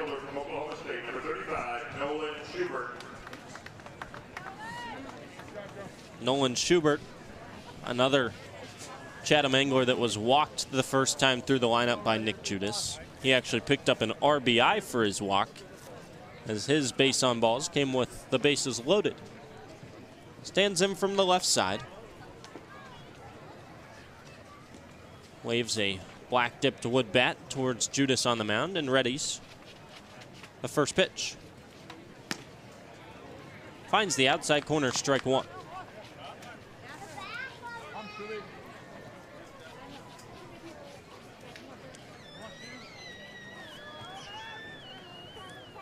Judas comes set at the waist. He kicks and deals. Swing and a miss. Healthy cut at the slider at 83 miles per hour. 0-2 quickly on Nolan Schubert.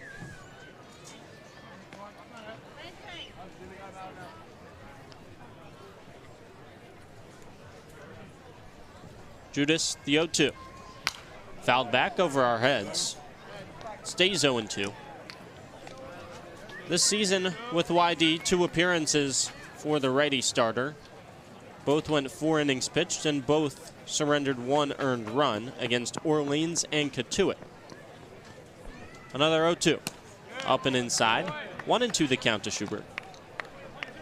So the 3 runs surrendered by Nick Judas, the most in an outing with the Red Sox so far this year, but he still leads this game by 4. His 1-2. Line through the left side, base hit. Schubert goes the opposite way for a 1-out single in the bottom of the 3rd. Schubert had a batted ball similar to that yesterday against Brewster with the bases loaded and 2 outs, but he just lined it right at the first baseman. So it has to be a sense of relief that ball found the outfield. Brings up Chris Maldonado, who's actually college teammates with the man that just threw back in the single from Schubert, R.J. Austin, standing out in left field. First pitch. Misses up and away. Ball 1 to Maldonado, who struck out swinging for the first out in the first. Both freshmen with the Commodores in 2023 actually roomed together on campus in Nashville. Darby comes sprinting in to run parallel with the bag at third, possibly expecting a bunt. 1-0 the count to Maldonado. The pitch taken on the inside corner for strike 1. R.J. Austin actually brought over a wood bat to give to Maldonado ahead of tonight's game, who's seen one of his teammates in back-to-back contests. Got to visit with Davis Diaz, another member of the infield for Vandy last night at Brewster. And he skies the 1-1 into shallow right field. Out goes the second baseman, Day. He's called off by the right fielder, Cook, and it drops in shallow right field. Day comes up firing to second in time to erase Nolan Schubert, who had to stay put close to first base.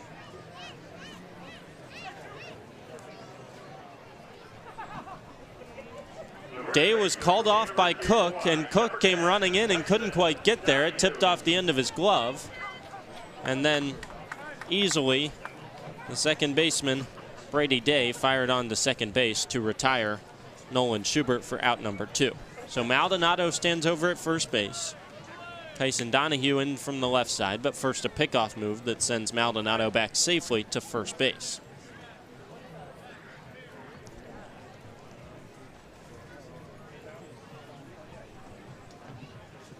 First pitch, grounded sharply to first, off the glove, in front of the bag, and Gleed grabs it and steps on first for out number 3.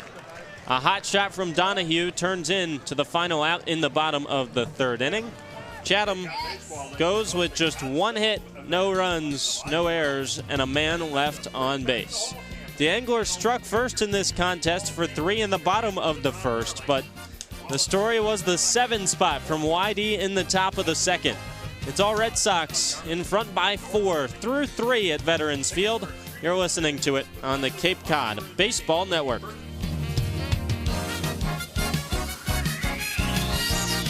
Sports Radio, play-by-play. Go A's, Chatham on TRC.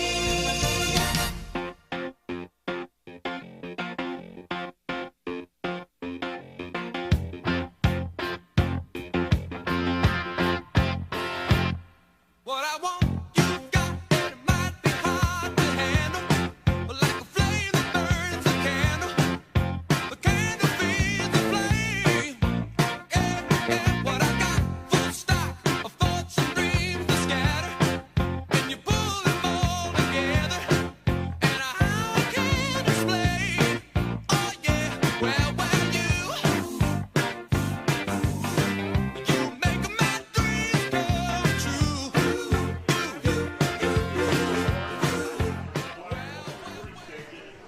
Top of the fourth from Veterans Field. YD out in front of Chatham 7-3 on the Cape Cod Baseball Network. Andrew Selover with Joe Puccio.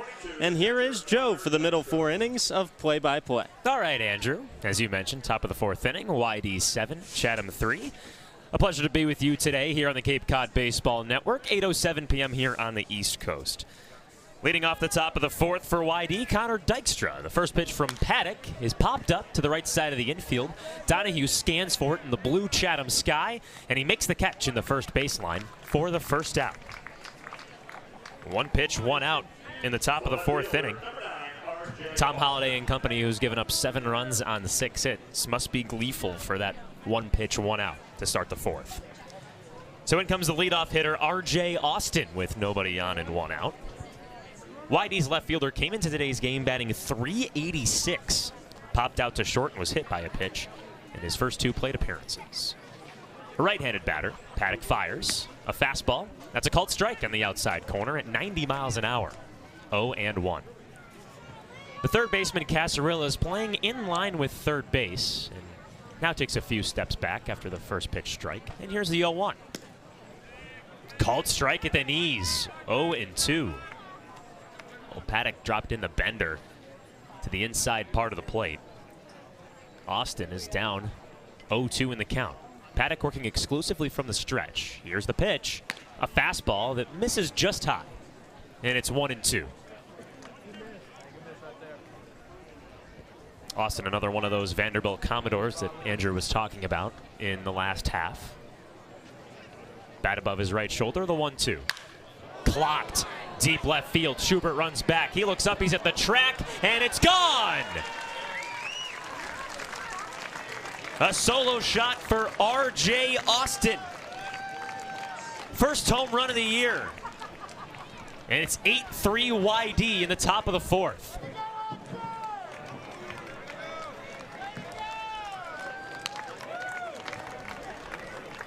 Austin was out in front of the pitch.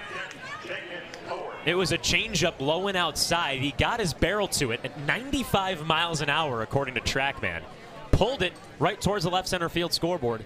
It's a solo shot here in the fourth. First pitch to Jenkins Cowart hits him. It was a fastball that caught his hands, and so Jenkins Cowart, who singled his last time up, gets back on base here in the fourth. That home run from Austin had less velocity on it than the grand slam from Hines. It'd be tough to top that one. Yeah, he didn't quite hit it out to Depot Road. He actually didn't have the chance to because he pulled it to left field, but still 370 and nearly caught the scoreboard behind the left center field fence. So 2 big blasts from the Red Sox so far. First pitch to Vieira is a fastball that misses outside for ball 1. And off the bat, you didn't think that it would have the carry to get out of the ballpark, but the wind is swirling out in center field. Old Glory is saying that it's pointing out towards right center, so with some backspin, the ball ended up carrying over the left center field wall. Lefty-righty matchup here as Paddock fires to Vieira. A fastball, misses outside once again, and it's 2 balls and no strikes. Jacob Jenkins Cowart is at first base after being plunked with a first pitch fastball. He takes 3 strides off of first base. Runner on first, 1 out. It's 8-3 YD, top 4. Pitch. Line to left field. It's a base hit. Takes 2 hops to Nolan Schubert's glove. A single for Vieira. His second hit of the game moves Jenkins Cowart into scoring position. So Liam Paddock had a 1-2-3 inning in the third and got the first batter out, Connor Dykstra, with 1 pitch. Has seen some trouble. He's given up a home run, hit a batter, and just gave up a single to Max Vieira. YD's already plated 1 here in this half inning, but with runners on first and second with 1 out, Caden Hobson has a meeting with Paddock on the mound.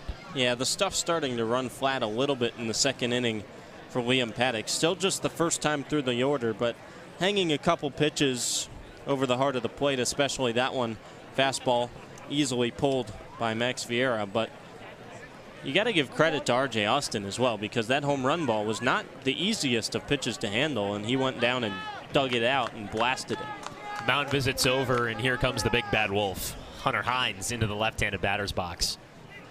Runners on first and second, 1 out. First pitch. Curveball that drops in the zone for strike 1. Hines had that grand slam last time out that could have gotten a parking ticket out on Depot Road. Left-handed Paddock against the left-handed Hines. Paddock with a deep breath on the mound. He kicks and deals. Curveball that misses inside. Hines had to twist out of the way.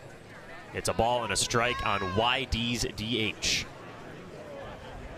Jenkins Coward on second, Vieira at first.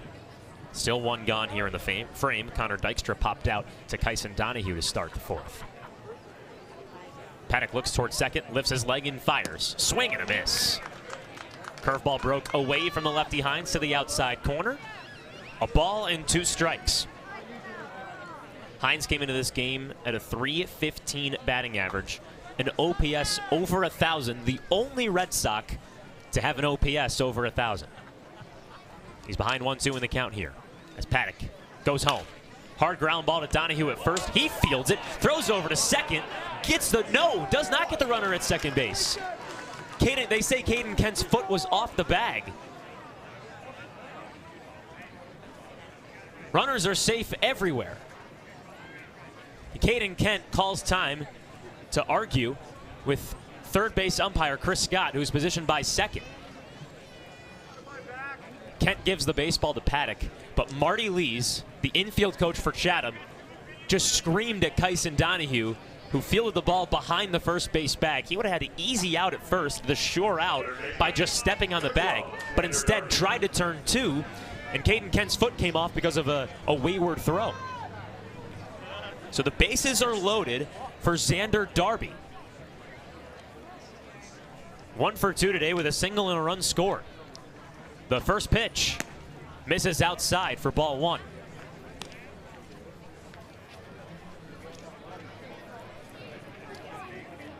Jenkins Cowart at third, Vieira at second, Hines at first, and we're still awaiting the official score on how Hines got on base.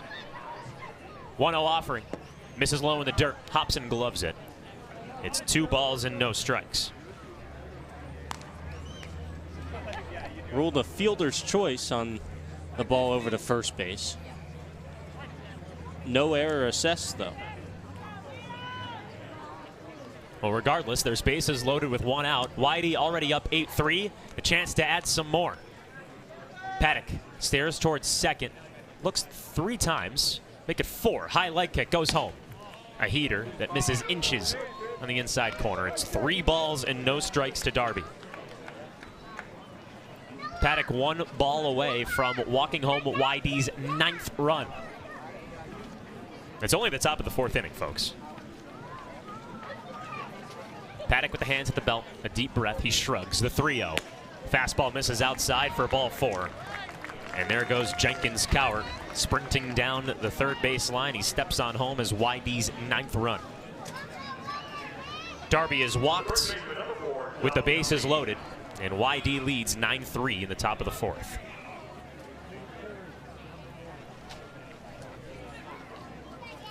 A little bit of action in Chatham's bullpen. Some relievers standing up, starting to get loose.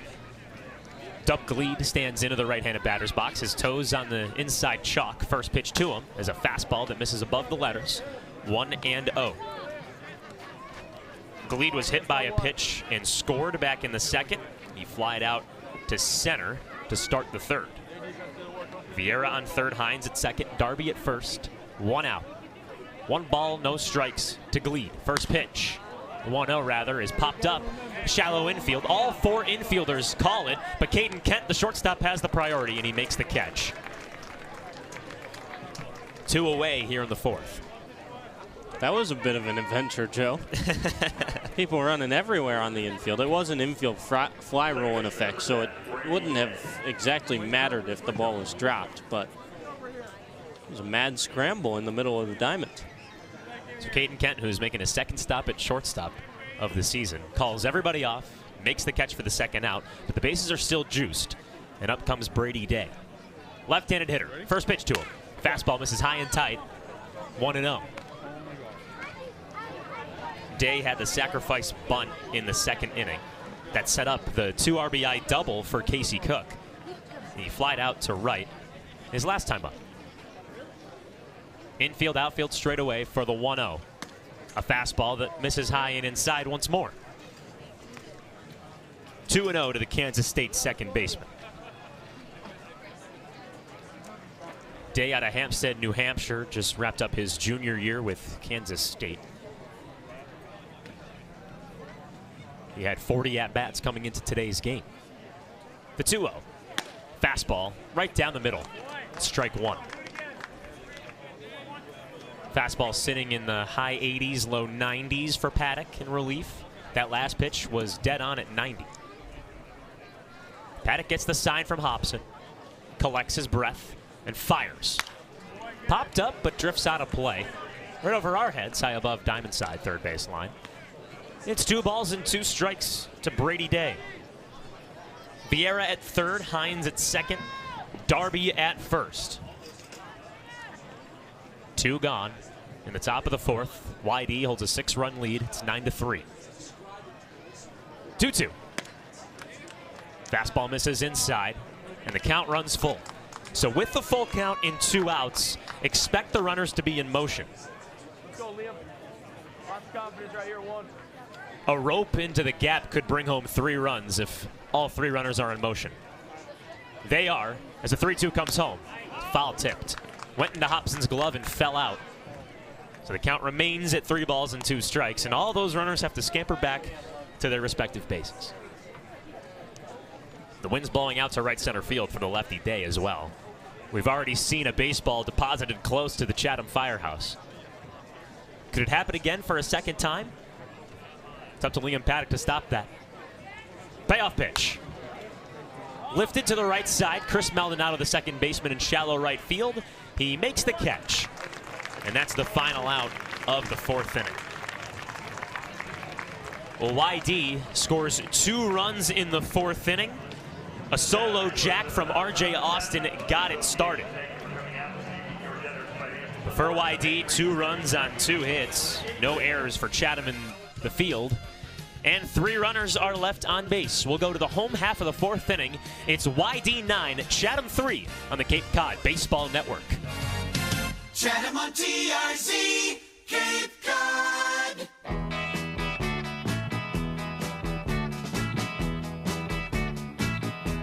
Like tell you about now, baby. You know she comes around. Just about 5 feet 4. From her head to the ground. You know she comes around here. Just about midnight. She make her feel so good, Lord. She make her feel alright. And her name is G. L. Whoa.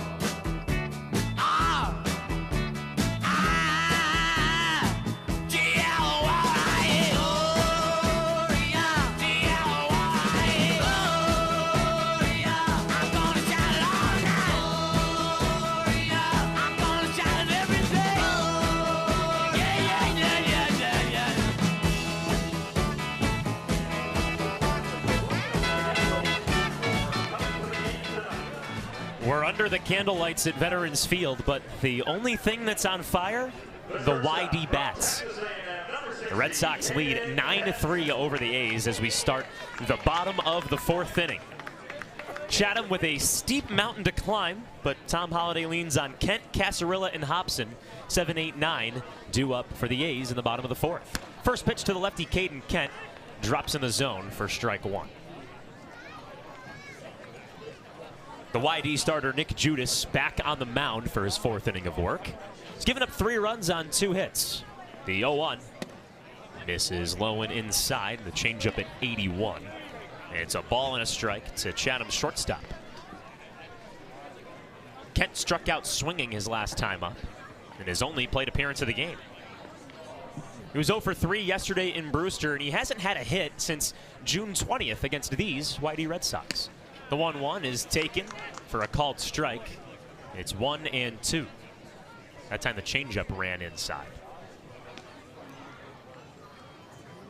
Caden Kent said yesterday after the 6-0 loss that you need timely hitting in order to win a baseball game. The 1-2, swing and a miss, strike 3. And the A's can't get a timely hit there. First out in the bottom of the 4th inning. Caden Kent set down swinging on 4 pitches. So in comes Xavier Casarilla, third baseman. He swings from the right side. He has a natural grain wooden bat with some pine tar by the handle. Looks in at the righty Judas. First pitch, swing and a miss. In front of the 81-mile-an-hour changeup. It's 0-1. Casarilla walked in the 2nd inning, but was left stranded at second base. 0-1. Drops in the zone. That's strike 2. That time the slider that started in the inside corner and it drifted to the outer part of the plate. No balls and 2 strikes with nobody on and 1 out. YD's infield outfield straight away. The defense has a 6-run lead to play with. It's 9-3. The 0-2. Tipped back to the screen. Foul. That one bounced on top of the pitch clock. That's right behind home plate. It's just offset to the left of the padding. That's right directly behind home plate. Chatham's still the only team with a pitch clock in the Cape Cod Baseball League. As far as we know. As far as we know. The 0-2. Called strike 3. The changeup dialed into the inside part of the plate. Casarilla moved out of the way, but it found the zone. Casarilla strikes out looking for the 2nd out. 5th punch out of the day for Judas. We texted some sources at the beginning of the year to confirm on opening day that Chatham was the only one with a pitch clock. And we'll go with that till we visit a spot that does have one. Here comes Caden Hobson. The lefty takes a first pitch strike on the outside corner, 0-1. First time we've seen the fastball in this half inning at 91. We haven't been to Orleans. We haven't been to Bourne. We haven't been to Falmouth. Those are the only 3 that we can't confirm. The 0-1 heater. Right down the middle for strike 2. However, we have been to all other venues, and they do not have a pitch clock. Who knows? Maybe YD installed one in the last week since we've been there. Yeah, it's a good point. Find out in July, I guess. No balls and 2 strikes to Hobson. Nobody on, 2 out. Pitch. Popped up, drifts out of play. Right over the press box. So we'll do 0-2 all over again. We mentioned it earlier. Scott Pickler loves his shift. He's got the 2nd baseman Day playing in shallow right field. The shortstop Vieira's to the right side of second base, and Darby, the 3rd baseman, is the only infielder on the left side. Judas comes set, 0-2. Line foul, goes over towards Chatham's dugout, and almost plunked our videographer, Aiden Robinson. She moved out of the way. She's got a smile on her face right by Chatham's dugout. So Hobson fouls off the 0-2 once again. So the shift rule has gotten to Major League Baseball, but not in the Cape League. Judas is 0-2. Popped foul once again. Hobson stays alive. That time 83 miles an hour on the outside corner. Got to tackle one thing at a time, right, Joe? Yeah. We got the pitch clock this year. Maybe next year we can eliminate the shift. Yeah, you can't ask for too much. We're on Cape Cod. We can't complain. Yeah, right. Beautiful blue skies, some clouds in right center field. The lights turned on here at Veterans Field. No balls, 2 strikes. The pitch, line back to the screen. Hobson in a battle right now with Judas. A 6-pitch at bat so far. And this is the perfect temperature too. 70 degrees. You're not sweating profusely calling a baseball game. There's a light breeze that comes into the press box. This is what you sign up for. 0-2 once again.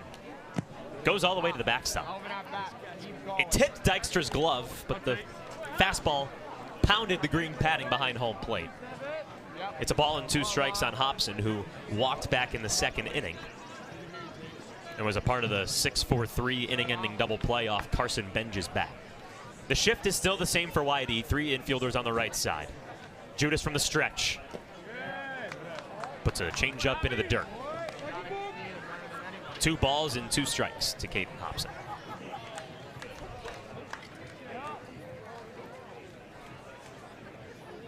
His left foot is positioned in the back of the left-handed batter's box, digging into some chalk behind home plate.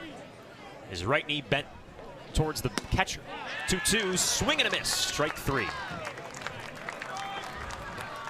Nick Judas strikes out the side in the bottom of the 4th inning. His 6th strikeout of the day. And that ends the 4th. No runs on no hits, no errors, and no one left on base. Chatham scoreless for the 3rd consecutive inning. We'll go to the top of the 5th inning here at Veterans Field. YD 9, Chatham 3 on the Cape Cod Baseball Network. Chatham on TRC, Cape Cod.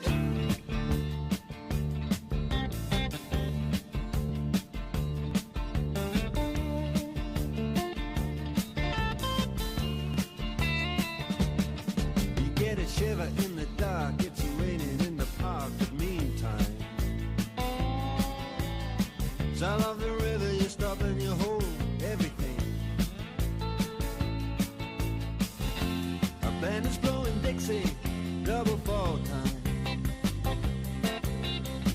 You feel alright when you hear the music ring.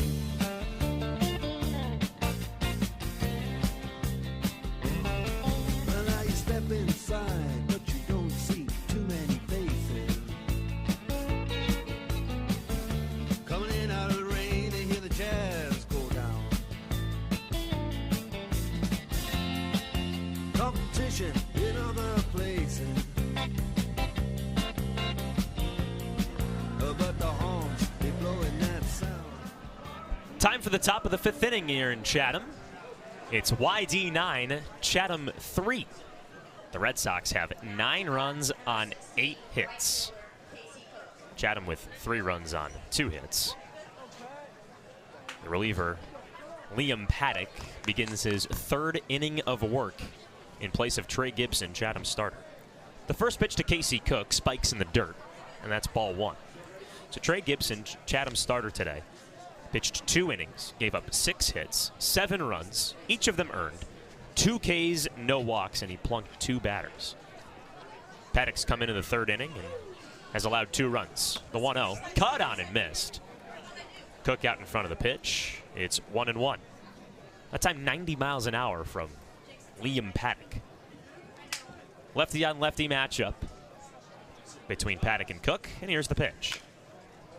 Bounced foul right by YD's dugout, and it's a ball and 2 strikes.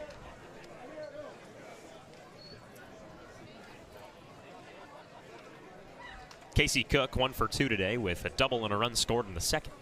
The 1-2. Curveball that misses low and outside. 2 balls and 2 strikes.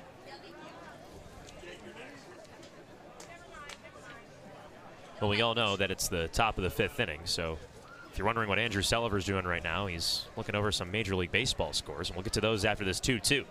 Fastball hits Cook. Liam Paddock had the at-bat in the driver's seat. Lost the count at 2-2 and then just lost the at-bat at the end of the day. A fastball ran high and inside on Cook, and the first batter of the 5th inning earns his way on base. These MLB scores are brought to you by Chatham Bars Inn, New England's premier oceanfront resort. Andrew, what you got? Well, first, I just want to point out that's the 4th hits batsman by a Chatham pitcher, which is absolutely crazy tonight.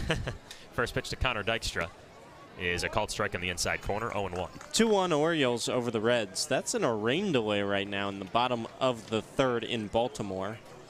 The Mets lead the Brewers 1-0 halfway through the 5th, despite Milwaukee out hitting New York 5-1. 0-1, a check swing, but he did not check his swing. That's strike 2. Verlander is through 5 scoreless for the Mets so far tonight. The Braves and Twins knotted up 1-1 in the middle of the 5th in Atlanta. The 0-2, swing and a miss, strike 3. Well, Paddock pulled the string on the changeup. Dykstra strikes out swinging, and that's the first out of the 5th. It's a light slate in Major League Baseball tonight. Only other game in action, Texas in front of Detroit 1-0 in the top of the 2nd. Spencer Torkelson back in the 2-hole for Detroit, 0-for-1 with a strikeout in his first at-bat. The order flips in front of us for R.J. Austin. First pitch to the righty is a fastball, called strike at the knees, 0-1. 2 more games scheduled for later tonight on the West Coast. White Sox at the Angels, first pitch at 9:30 3:38 p.m., apparently. I guess. 0-1, a fastball that misses at the eyes. It's 1-1 to R.J. Austin, who had the solo shot back in the fourth. That's what ESPN.com says, so it must be right. They're the worldwide leader for a reason. And the Nationals at the Mariners at 9:40 as well. Paddock comes set, hands at the belt, looks towards first base twice, and fires home. A fastball that misses just outside, and it's 2 balls and a strike. Austin popped out to short to lead off the game, was hit by a pitch in the second and scored, and then, as we mentioned earlier, had that solo home run the last inning. Runner on first, 1 out. Whitey already up 9-3. The pitch. Fastball misses high and away, and it's 3 balls and a strike to R.J. Austin, who came into this game batting .386. I've been meaning to ask you, Joe, in relating news to Major League Baseball. Final round of the All-Star voting going on starting today. What are your thoughts on the fan voting? Ooh, that's a good question. The 3-1. A fastball called strike. R.J. Austin started walking down the first baseline, vehemently shakes his head no, which might not help his cause on this full count offering coming up. But it's 3 balls and 2 strikes to Austin. I'll get to that question in just a second, Andrew. The 3-2. A fastball called strike 3. Well, disagreeing with calls did not help R.J. Austin on that inside fastball. Home plate umpire Keith Peterson rings him up for the second out.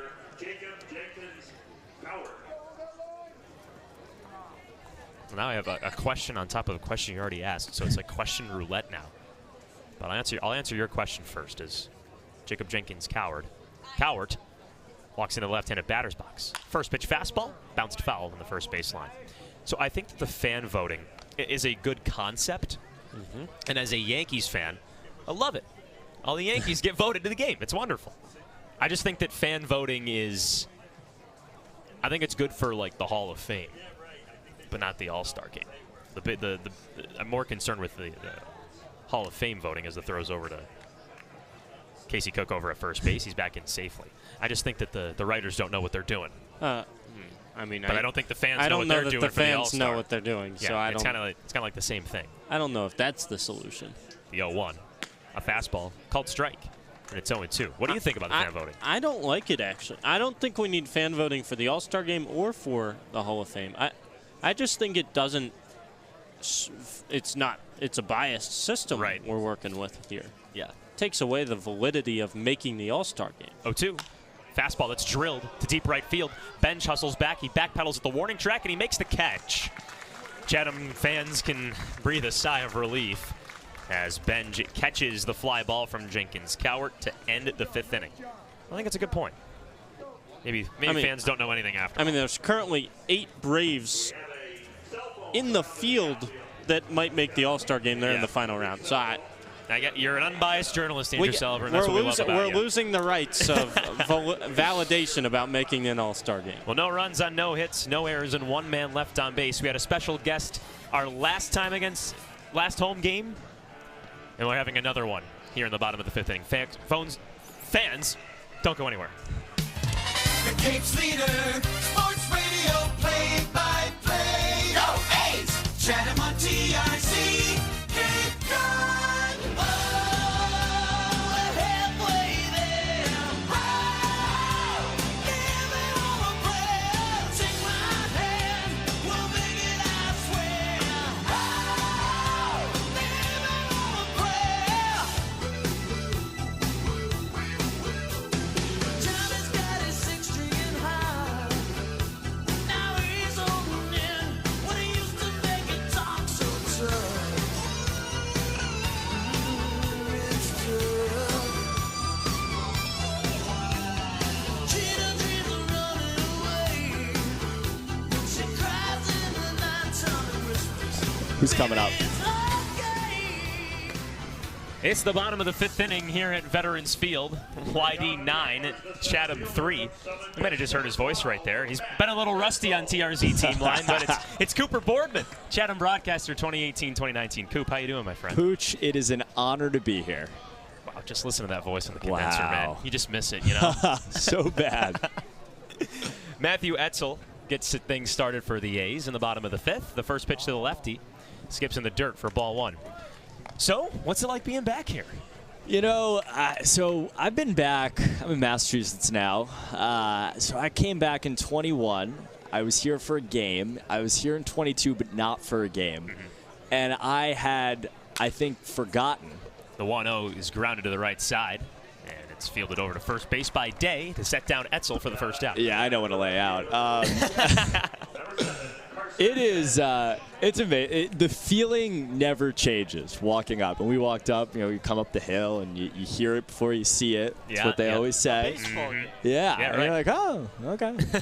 See the lights, walk up, and no, the like moms. feeling internally will never change. First pitch to Benj is grounded down the third base line, a fair ball, and a base hit.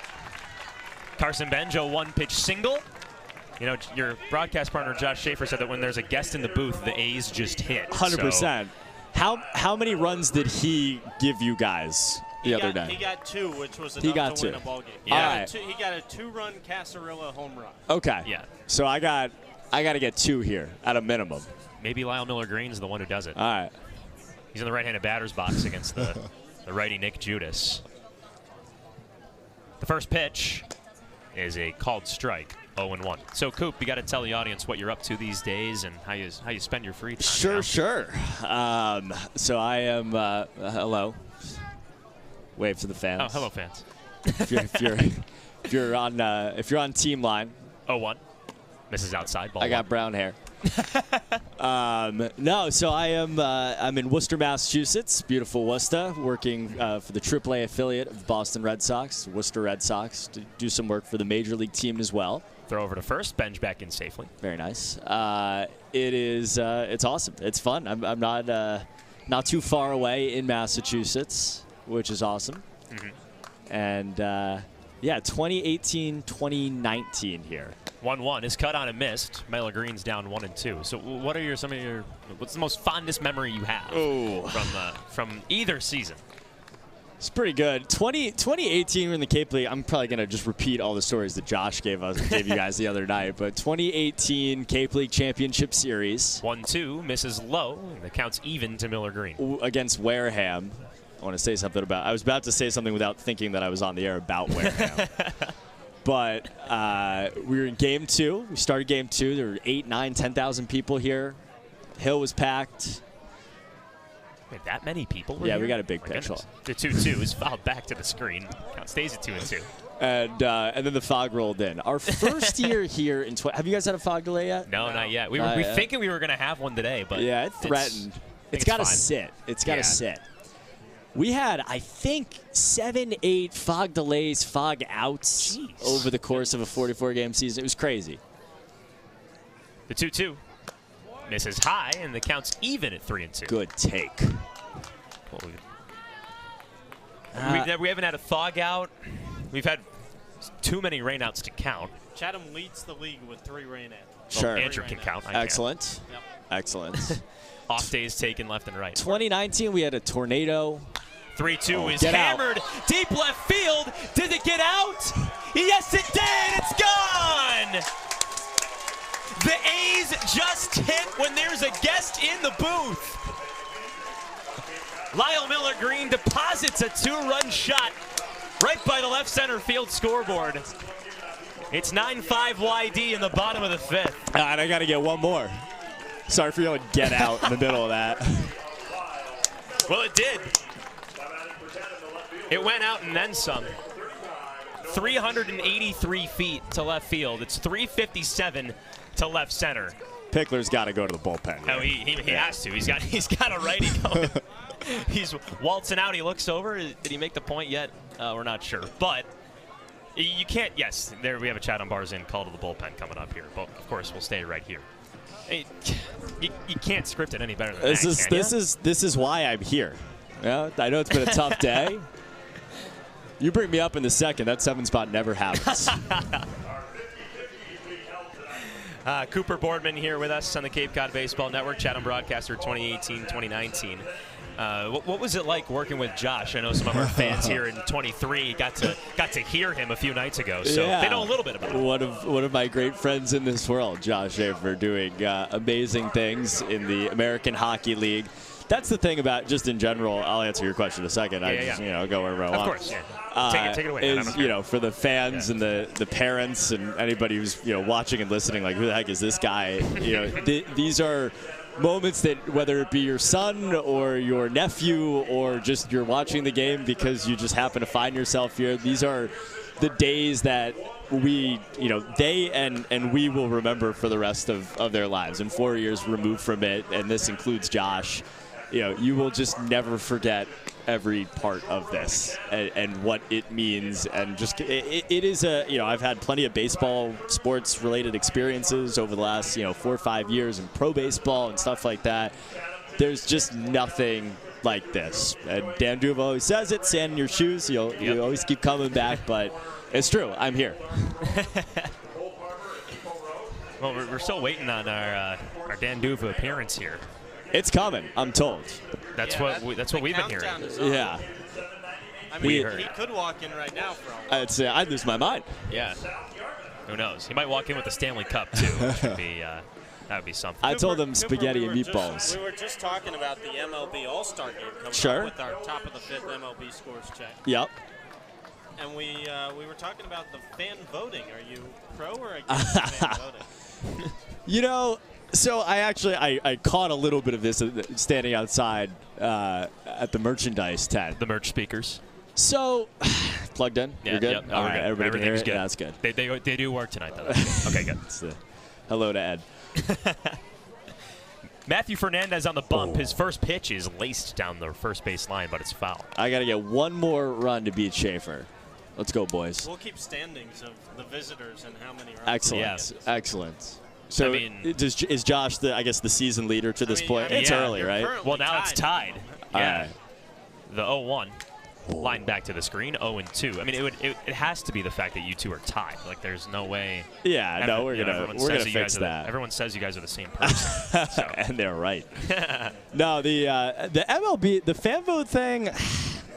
So I like it in the sense that it keeps people engaged. 0-2 misses low. It's 1-2 to Schubert. Like, the idea of it is good. That we're gonna, people vote for their favorite players. We're gonna. I think that surface level is good. The problem is you end up with these people in it that, like, you don't deserve to be in it. Yeah, Michael Harris is about to make the All-Star. He's got to be in Gwinnett. The 1-2 pitch skips right in front of home plate. But, but then I remember growing up.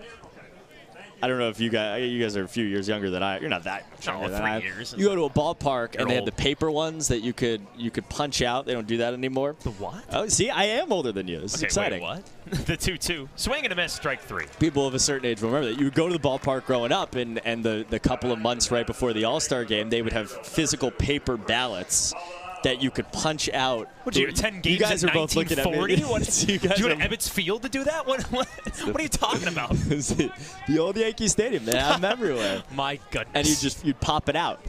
It'd be like Bobby Abreu. First pitch to Maldonado, dribbled to the right side. The second baseman, Dave, fields it, loses the ball, but still guns out Maldonado for the final out. Well, Coop. Ooh, stuck on 2. Yeah. Well, good thing is that we don't get to hear how young we are after that last comment. But, Coop, thanks so much for coming Appreciate on, you. man. Appreciate you. Keep doing it. And go Orange. You guys are awesome. Go Orange. Go Yes. A's. All of the above. These are the guys right here. So, Josh Schaefer and Cooper Boardman tied with 2 runs as the guests. The A's scratch across 2 runs thanks to a 2-run bomb from Lyle Miller Green. Still a tough hill to climb for Chatham. It's 9-5 YD as we go to the top of the second inning right here on the Cape Cod Baseball Network. 6 jingle, right, Coop? Yeah. Sorry, I was dancing. You got it. Chatham A's on the air. Cape Cod Healthcare is proud to be the official healthcare provider of the Cape Cod Baseball League and shares a reminder that blood donated to Cape Cod Healthcare stays on Cape Cod. Help save the lives of your friends, family, and neighbors. Learn more at capecodhealth.org/blood center. Cape Cod Healthcare. Caring, commitment, community. I got so down and out in Frisco, tired of the pills and the rain. I picked up, headed for the sunshine. I left a good thing behind. Seemed all of our love was in vain.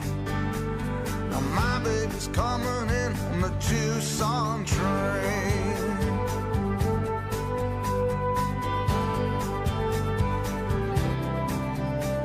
I come here looking for a new life, one I wouldn't have to explain. That voice that keeps me awake at night, when a little piece would make everything right. If I could just turn off my brain. It's time for the top of the 6th inning here at Veterans Field. It's YD 9, Chatham 5. The home Anglers got 2 runs in the bottom of the 5th inning, thanks to a 2-run blast from Lyle Miller Green to left center field, but Chatham still trails by 4. In doing so, the A's hope to keep this lead the same and bring out Aiden Finateri, a right-handed pitcher from Georgia Tech, in this Chatham Bars In call to the bullpen. Aiden Finateri stands at 6 foot flat, 225 pounds, just finished his sophomore year with the Yellow Jackets.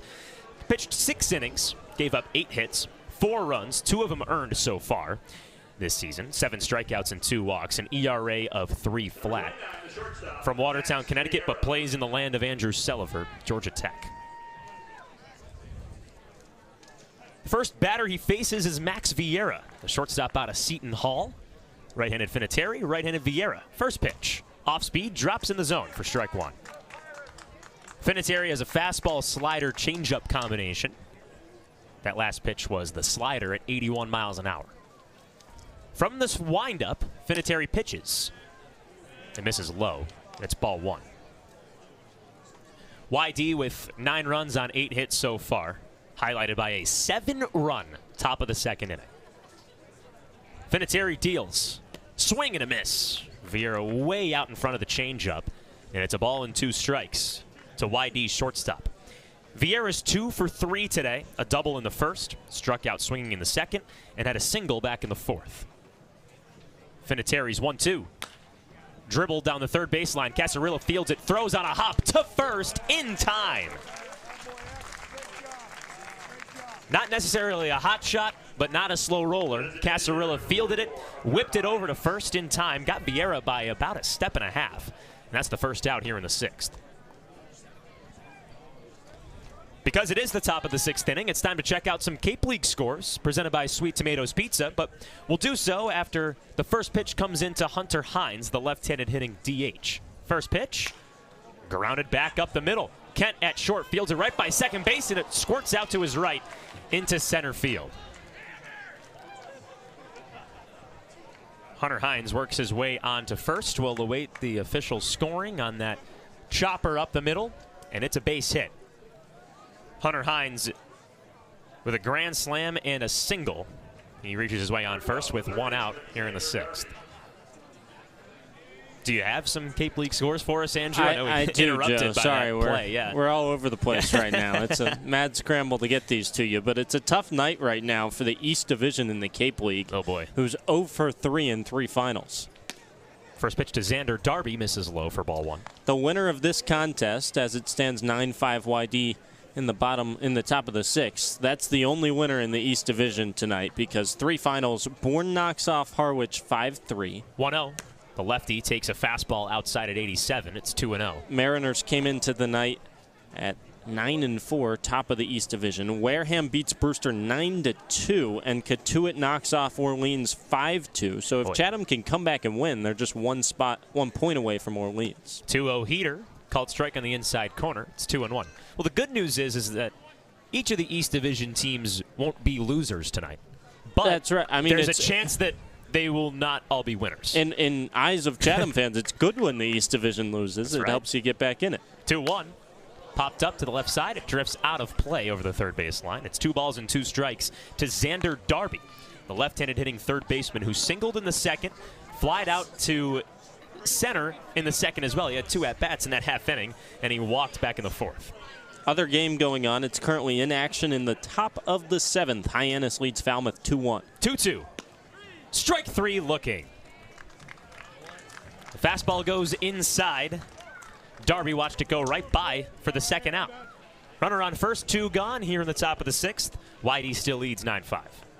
So if Chatham wins tonight, comes from behind, the Anglers would just be 1 point away from 4th place in the East. Meanwhile, if YD can pull out a win, then the Red Sox will take 1st place back from Harwich in the East. Here comes William Dub Glee. The first pitch to him is fouled back to the screen. It's 0-1. Dub Gleed was hit by a pitch in the second. You have to laugh when you say that name, right? You just have to.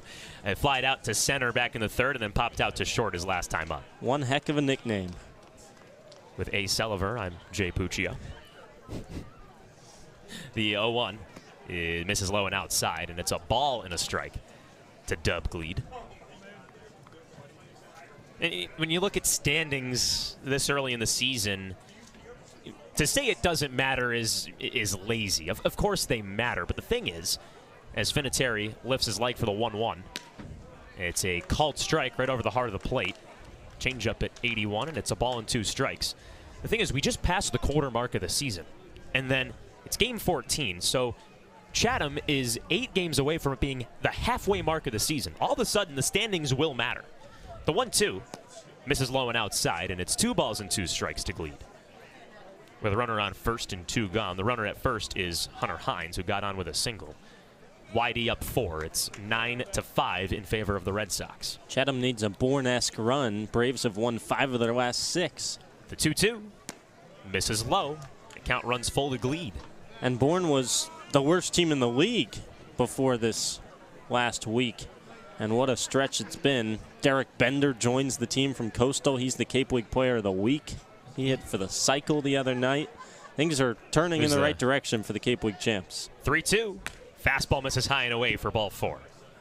So Hines advances to second. He was actually in motion, so he gets to slow down a little bit going into second base. But Gleed works himself a walk to keep the 6th inning alive.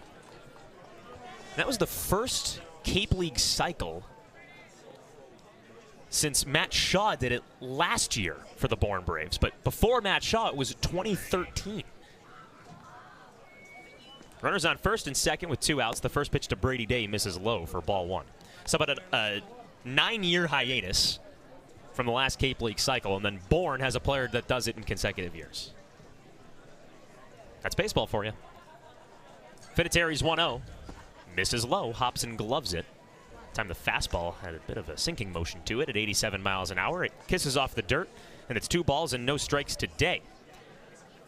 YD's second baseman had a sac bunt in the 2nd inning. He flied out to right in the 3rd and then popped out to second in his last time up in the 4th.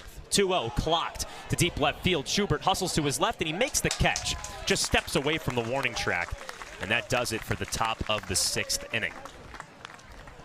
Aiden Finitteri's first inning of relief, and he's scoreless. Top of the 6th inning. No runs on just 1 hit, no errors, and 2 men left stranded on the base paths. We'll go to the home half of the 6th inning. It's YD 9, Chatham 5 on the Cape Cod Baseball Network.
Bottom of the 6th inning here at Veterans Field.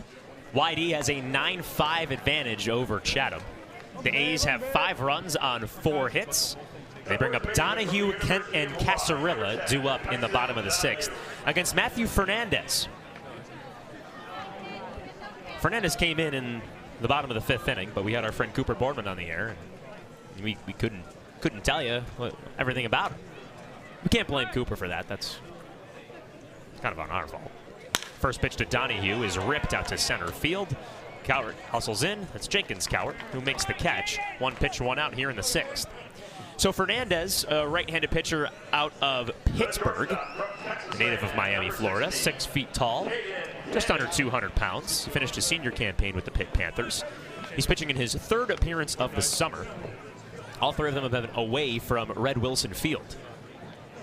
He's pitched 8 innings with an ERA of 6.75. The first pitch to Caden Kent misses low for ball 1. He struck out 6 and walked 2. Fernandez came in the bottom of the 5th inning, faced 2 batters and got them both out. 1-0. He's popped foul right over our heads, high above diamond side third base line. And it's 1-1 to Kent, who was a strikeout victim twice today.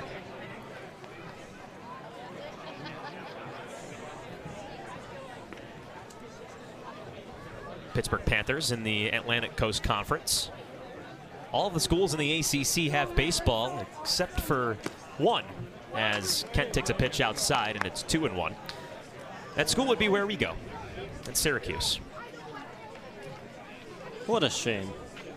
You know, it's a lacrosse powerhouse, so 2-1 comes in, a fastball misses low, it's 3-1.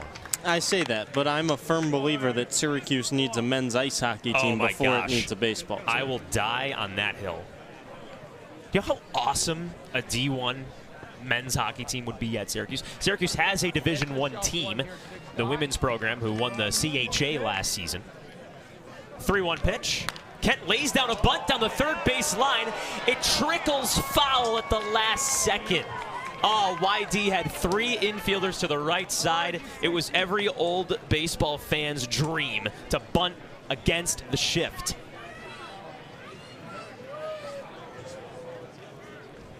Edge of the grass got him.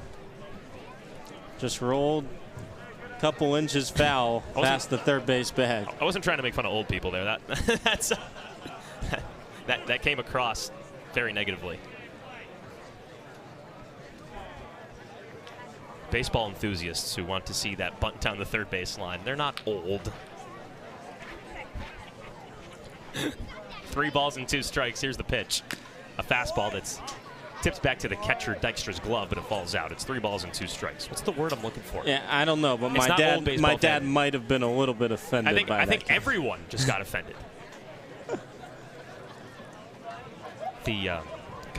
What's the word? The word slipped my mind. Anyways, the payoff pitch again. A fastball line down the left field line. It's a base hit. Austin backhands it in left field and throws it into second. Caden Kent earns himself a 1-out single here in the 6th.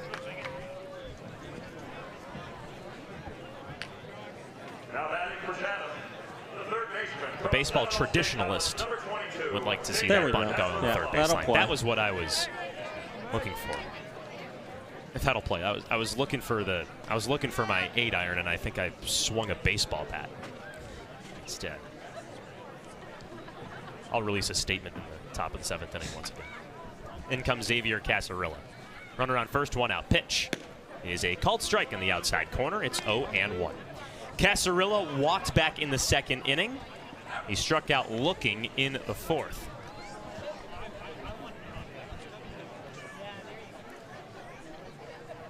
Casarilla has flashed the glove over at the hot corner so far today. 0-1 is a fastball that misses just low. It's a ball and a strike.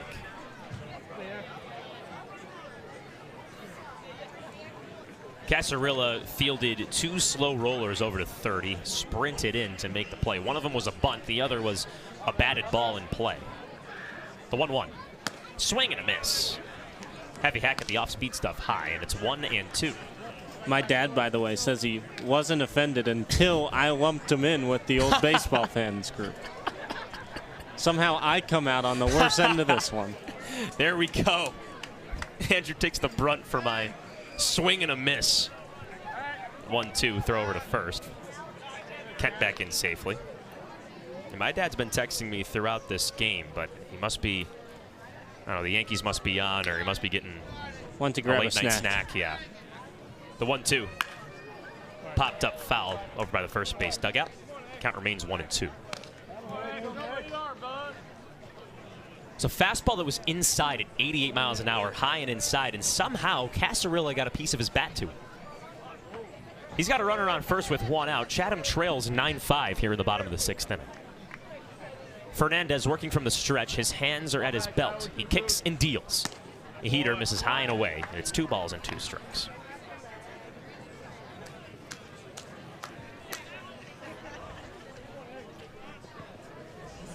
Casarilla from the right side of the plate is a charcoal gray dipped bat that's right above his head.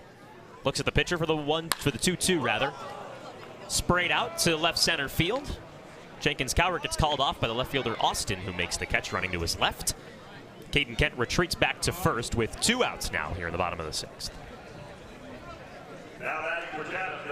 And the wind's blowing out in that direction. The center field flag is pointing directly out towards center field, but that time the ball just had too much arc on it for it to have a chance to go out. So with a runner on first and 2 outs, in stands the 9-hole hitter Caden Hobson. He's a 49er, plays his collegiate ball at UNC Charlotte. Takes a first pitch low in the dirt for a ball 1. Hobson walked in the 2nd, struck out swinging back in the 4th. Hobson came in as a defensive substitution yesterday, but he had 2 plate appearances in the 8th and 9th, went 0 for 2. The 1-0 is a heater, called strike. 1-1, much to the chagrin of Chatham's dugout along the 3rd baseline.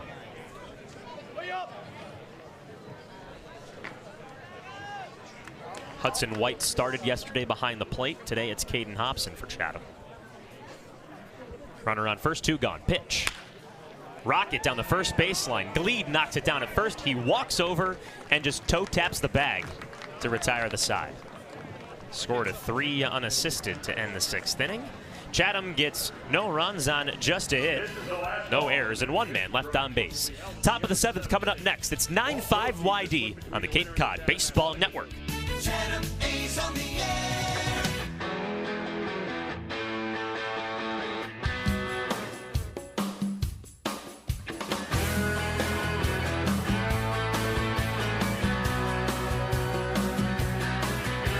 Sun coming up over New York City. School bus driver in a traffic jam. Staring at the faces in a rearview mirror, looking at the promise of the promised land. One kid dreams of fame and fortune. One kid helps pay the rent. One could end up going to prison. One just might be president.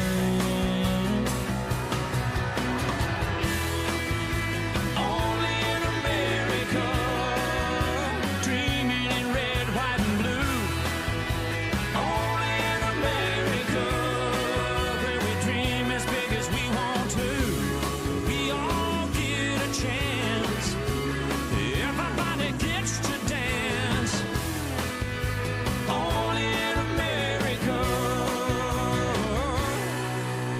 Sun going down. Onward we go to the top of the 7th inning. YD comes up to the plate with a 9-5 lead over Chatham. Starting off the top of the 7th inning, Cook, Dykstra, and Austin, 8-9-1 in Scott Pickler's order. First pitch from Finateri is a slider that drops in the zone for strike 1. We thank you for joining us here on the Cape Cod Baseball Network. 9:06 p.m. here on the East Coast. Andrew Selover to my left. I'm Joe Puccio. The 0-1. Another slider that drops in the zone, and it's quickly 0-2. Casey Cook, who swings from the left side, doubled in the 2nd inning and scored. Grounded out in the 3rd and was hit by a pitch his last time up in the 5th. Righty on lefty matchup. Here's the pitch. Check swing grounder to the first base line, but it just trickles foul. Donahue fielded it behind the first base bag. The ball crossed over the line right before Donahue fielded it. So it's 0-2 once more on Casey Cook. the right fielder from North Carolina. An ACC battle here between the Yellow Jacket Finateri and the Tar Heel Cook. 0-2. Just misses outside. Fastball at 87, and it's 1-2. Infield, outfield straight away with the wind blowing to dead center field. The 1-2. Checked his swing. Did he go? No, says the third base umpire, Chris Scott. And it's 2 balls and 2 strikes to Cook.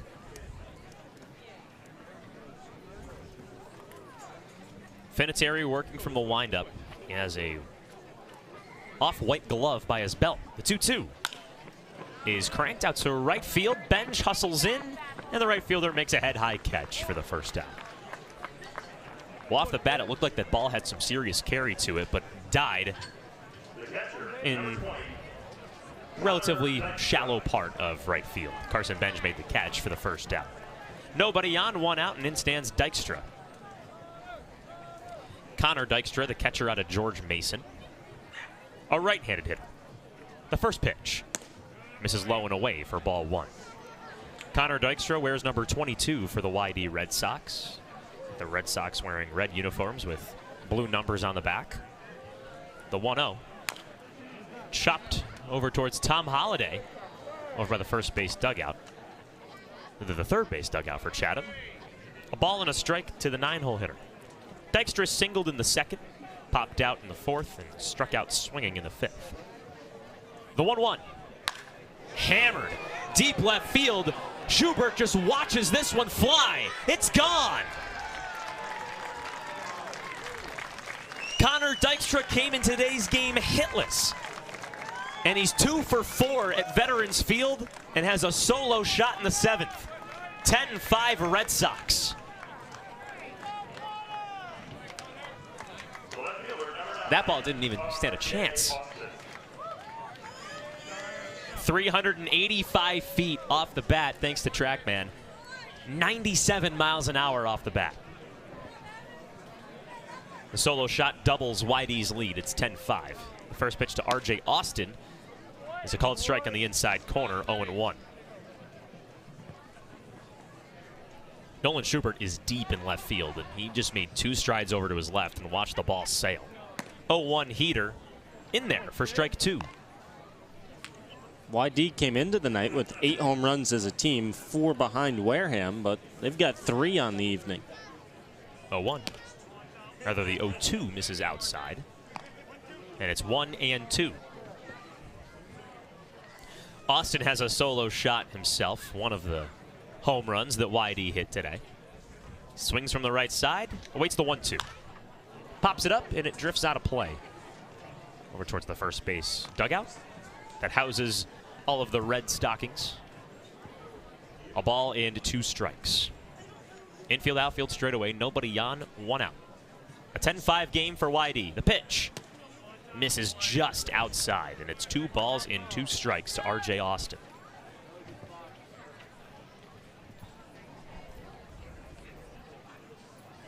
Well, it was one of the most attended games for Chatham this season.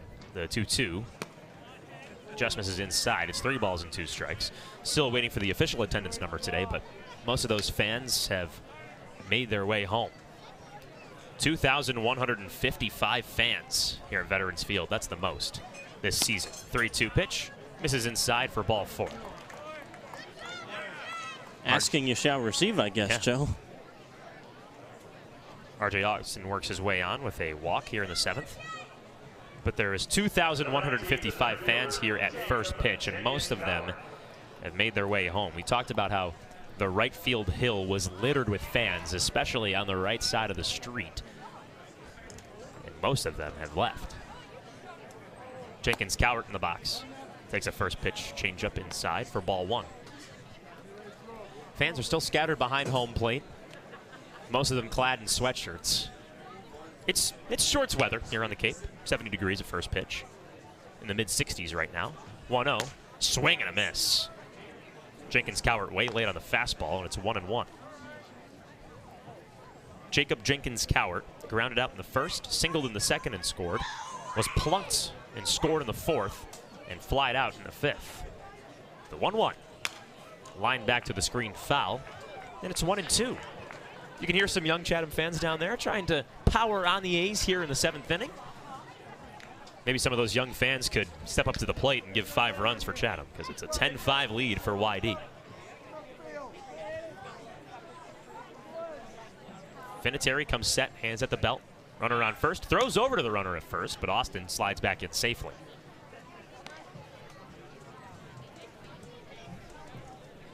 Runner on first with 1 out. A ball and 2 strikes to Jacob Jenkins-Cowart. 1-2. Foul tipped out of Hobson's mitt. YD's center fielder stays alive in the left-handed batter's box.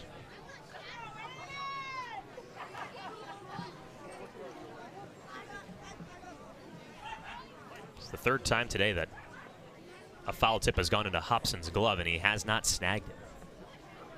He drops to his right knee and gets ready for the 1-2 pitch. Hard grounder to second. This could be 2. Maldonado flips over to second. To first. Double play. Maldonado to Kent to Donahue. And that does it in the top of the 7th inning. But YD scores a run thanks to a solo home run from Connor Dykstra. A run on just 1 hit. No errors and no one left on base. Time to stretch at Veterans Field. Let's send things over to our public address announcer, Peter Burns. All right, we've got Mabry, Ian, Jack, Jake, Blaine, Summer, Alex, Brooks, Donovan, Delaney, Stella, and Decker. Are you ready to sing Take Me Out to the Ball Game? All right, on 3. A 1, a 2, 3. Take me out to the ball game. Take me out to the crowd. Buy me some peanuts and Cracker Jacks. I don't care if I ever get back. So this day we'll run for the Anglers. If they don't win, it's a shame. So there's 1, 2, 3 strikes, you're out at the old ball game. Let's hear it for Ben Mills. The 7th inning stretch here at Veterans Field. YD with a 10-5 lead over Chatham. Ben Mills, he's a 7th inning stretch Hall of Famer here at Veterans Field, and he has a signature way that he sings Take Me Out to the Ball Game. So it will get to the if they don't win, it's a shame part. So he'll sing for the Anglers. If they don't win, it's this little thing, but public address announcer Peter Burns always calls it out, and he always makes note of it. That's why he's a 7th inning stretch Hall of Famer. It's a hard title to earn around these really parts. is. I got to figure out how I can. Yeah, we have not even come close to achieving those standards. No. A new pitcher in for the YD Red Sox. The first pitch to Matthew Etzel misses low for ball 1. I beg your pardon. It's not a new pitcher for YD. Matt Fernandez is still on the mound.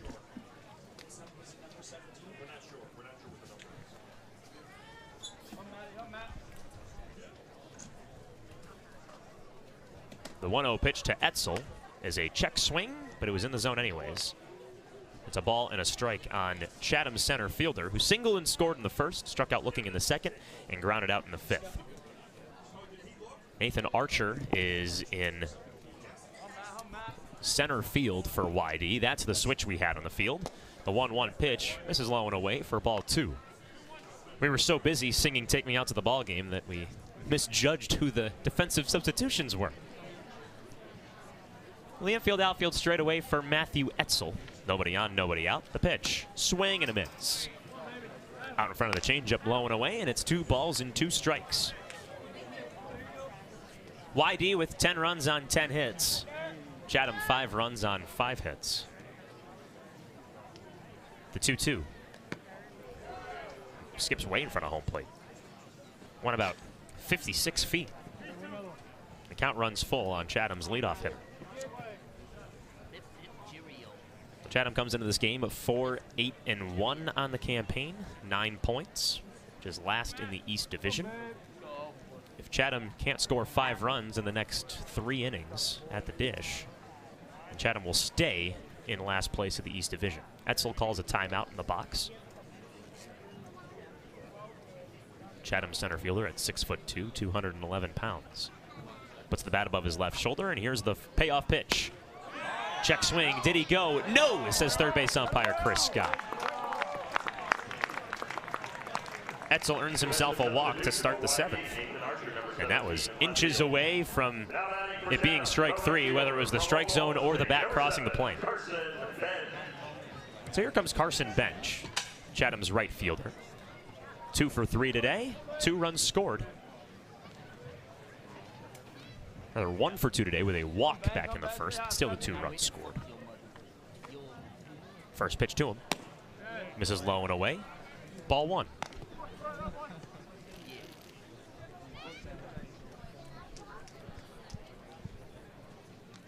Matt Fernandez leans in for the sign. His hands are at his belt. He kicks and fires. Called strike in the outside corner. 1-0.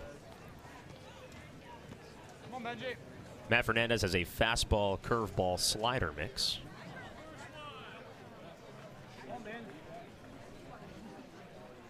He comes set with a black glove and the 1-1 pitch. There's a fastball that misses at the eyes.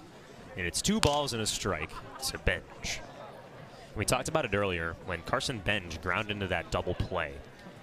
He was limping down the first baseline. He's been dealing with a hamstring injury that he suffered in the Stillwater Regional. The Oklahoma State Cowboys 2-1. Swings and misses right through it. And it's 2 balls and 2 strikes. But Tom Holliday said that he's a bat that just can't be replaced. So far, he's shown that. 1 for 2 today with a walk in the first and a single in the 5th. 2 runs scored. He's been Chatham's DH primarily. 2-2. Line back to the screen. Foul. And it's still 2 balls and 2 strikes. But today, Andrew, we've seen Bench play in right field, moving to his right and his left, and it hasn't stopped him.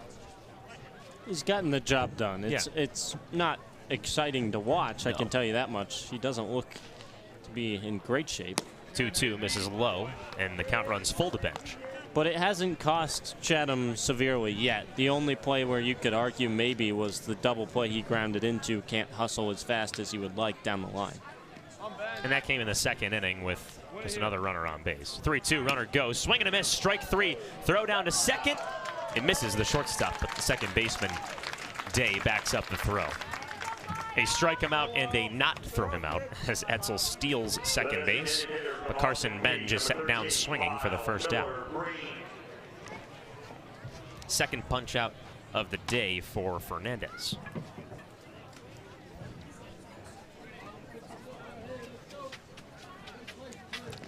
And Matthew Etzel standing over there at second. He's just the second base runner that Matt Fernandez has given up.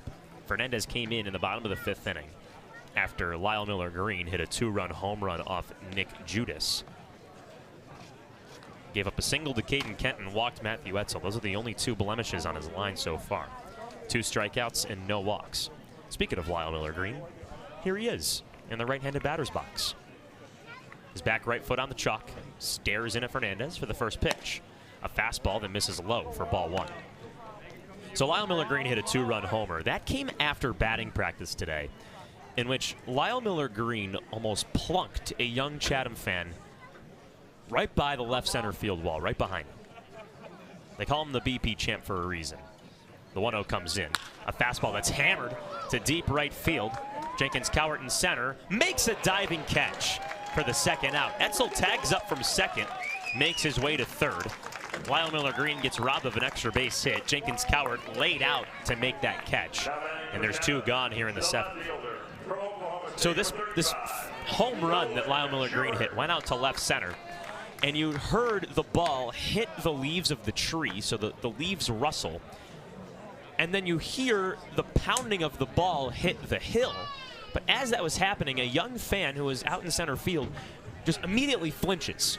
So you think with the sound and the body language that the kid got hit with the ball, but the kid was fine.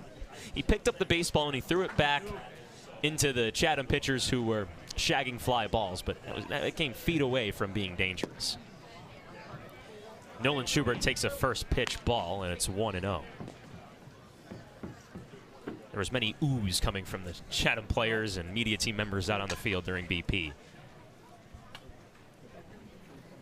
1-0 to Schubert. fastball that pumps the glove at 80 but misses low and outside. It's 2-0. And the one thing I will say is sometimes there are fans out on right center field hill watching BP trying to get a home run ball. This kid completely oblivious to the fact that Lyle Miller Green had hammered one his way.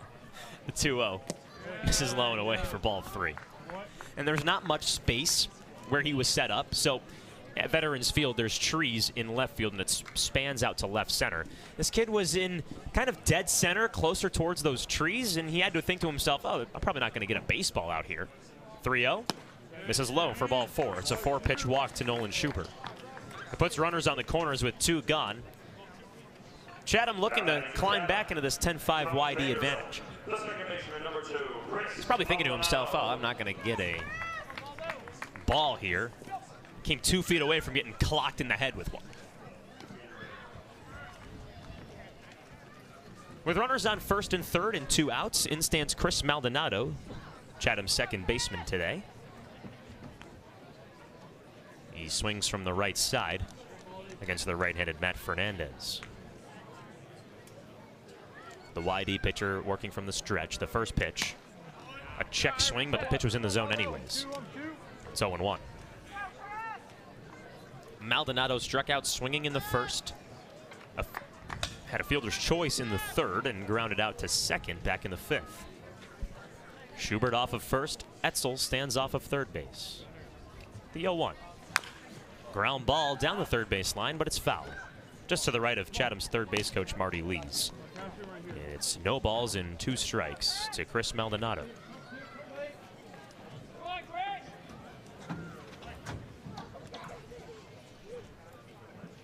Maldonado has white Nike cleats, and his right foot is on the back chalk.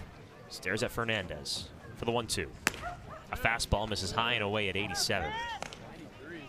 And it's a ball and 2 strikes.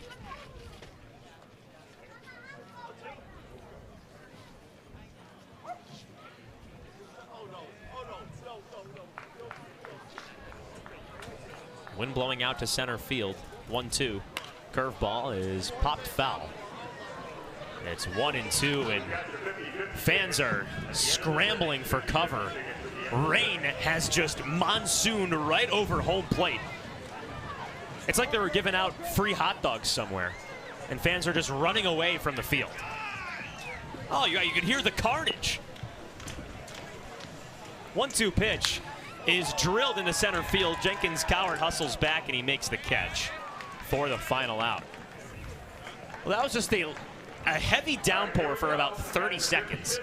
Fans get their umbrellas as both teams head to the dugout after the end of the 7th inning.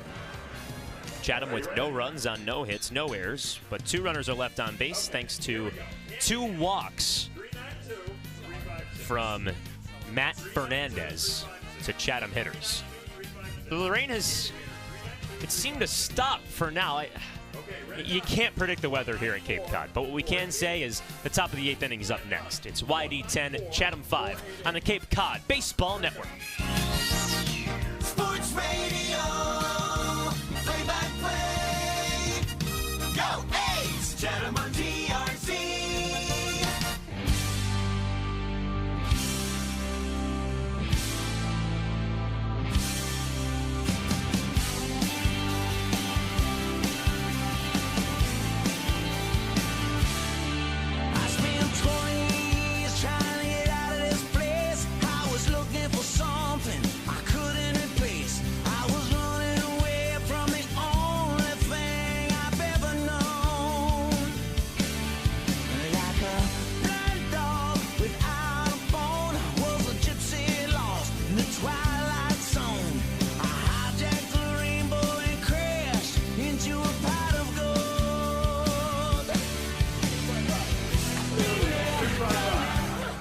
Top of the 8th inning at Veterans Field. It's 10-5 a YD on the Cape Cod Baseball Network.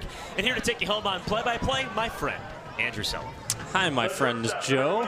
It's the top of the 8th, and Chatham trails YD 10-5. The rain has seemingly subsided here from Veterans Field, at least for now, although that might have been the final straw to send some more fans home.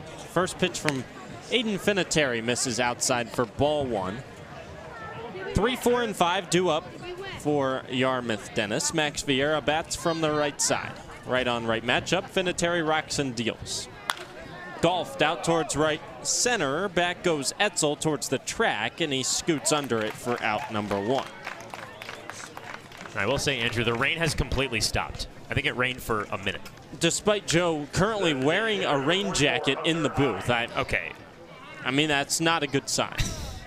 You never know what direction that water can come in. Well, I'd be putting that jacket over the equipment before I'd be putting it on yourself. First pitch from Finateri to Hines. Bounces in the dirt. Ball 1. Hunter Hines was the catastrophic blow giver back in the second inning that all but put this game out of reach. A grand slam. 1-0.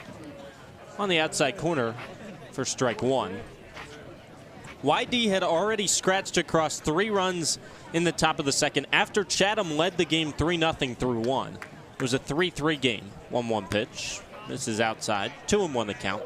And Hunter Hines came to the plate with the bases loaded and 2 outs against the starter Trey Gibson and hammered it 430 onto the road to put YD up 7-3. Hines takes up and away.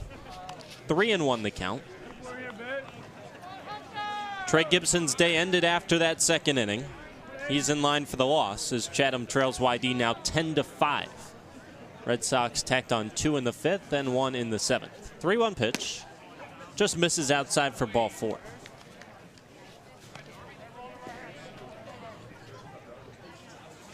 Finateri yet to work a clean inning. Nobody has worked a clean inning so far for Chatham other than Liam Paddock back in the 3rd. His first inning of work went 1-2-3 against the 6, 7, and 8 part in the lineup. Brings up the lefty Xander Darby, who's 1 for 3 with a single and an RBI walk. First pitch on the outside corner, strike 1. Finateri so far through 2 1/3 innings of work, surrendered 1 run on a solo home run off the bat of Connor Dykstra in the 7th. His 0-1. Lined the other way, and it touches down in the left center gap for a base hit. Quickly, Schubert scoops it up and fires across the diamond towards first base to Kyson Donahue, who scoops it up, but no advancement from second to third from Hunter Hines on a single off the bat of Darby. Talk about overthrowing the cutoff man. Well, Schubert just did that by 60 feet, but it doesn't cost him. Runners at first and second against Finateri with 1 down in the top of the 8th. Brings up Dub Gleed. Another right-on-right matchup. Gleed out of UC Irvine. First pitch is sliced, tailing down the right field line. Quickly, Benj races under it, and he grabs it. Tagging up from second is Hines, and he races into third base. They're at the corners with 2 down.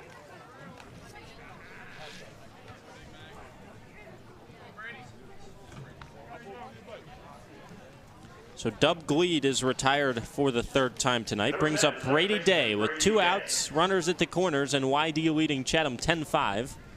10 runs on 11 hits, no errors for the Red Sox. 5 runs on 5 hits, no errors for the Anglers after Chatham committed 4 errors in a loss to Brewster yesterday. First pitch. Finds the zone, strike 1. 0-1 the count to Brady Day, who's 0 for 4.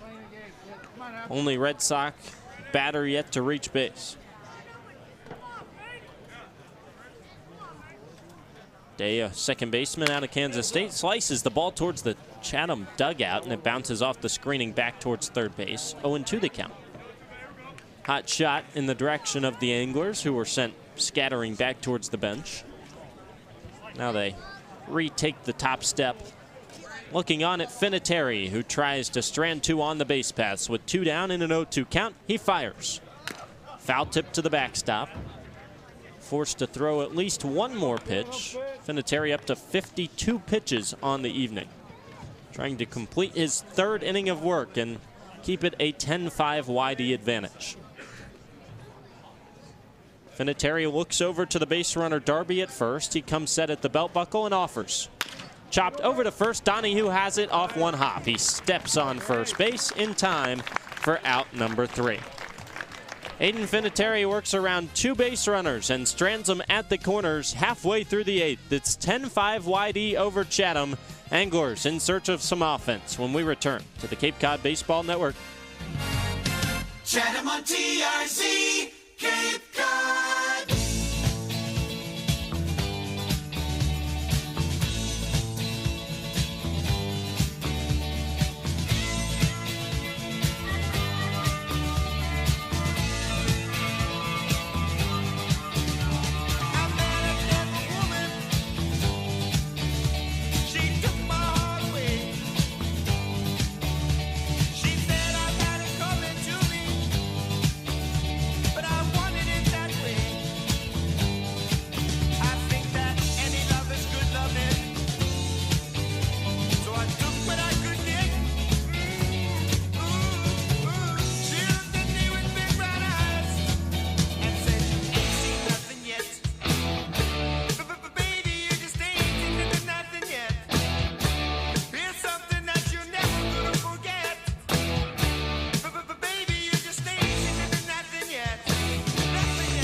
Bottom of the 8th, 6, 7, and 8 due up for Chatham against a new reliever out of the pen for YD and manager Scott Pickler. A Chatham Bars in call to the bullpen to replace Matthew Fernandez with another righty in Cole Hillier, stands at 6'2", 210.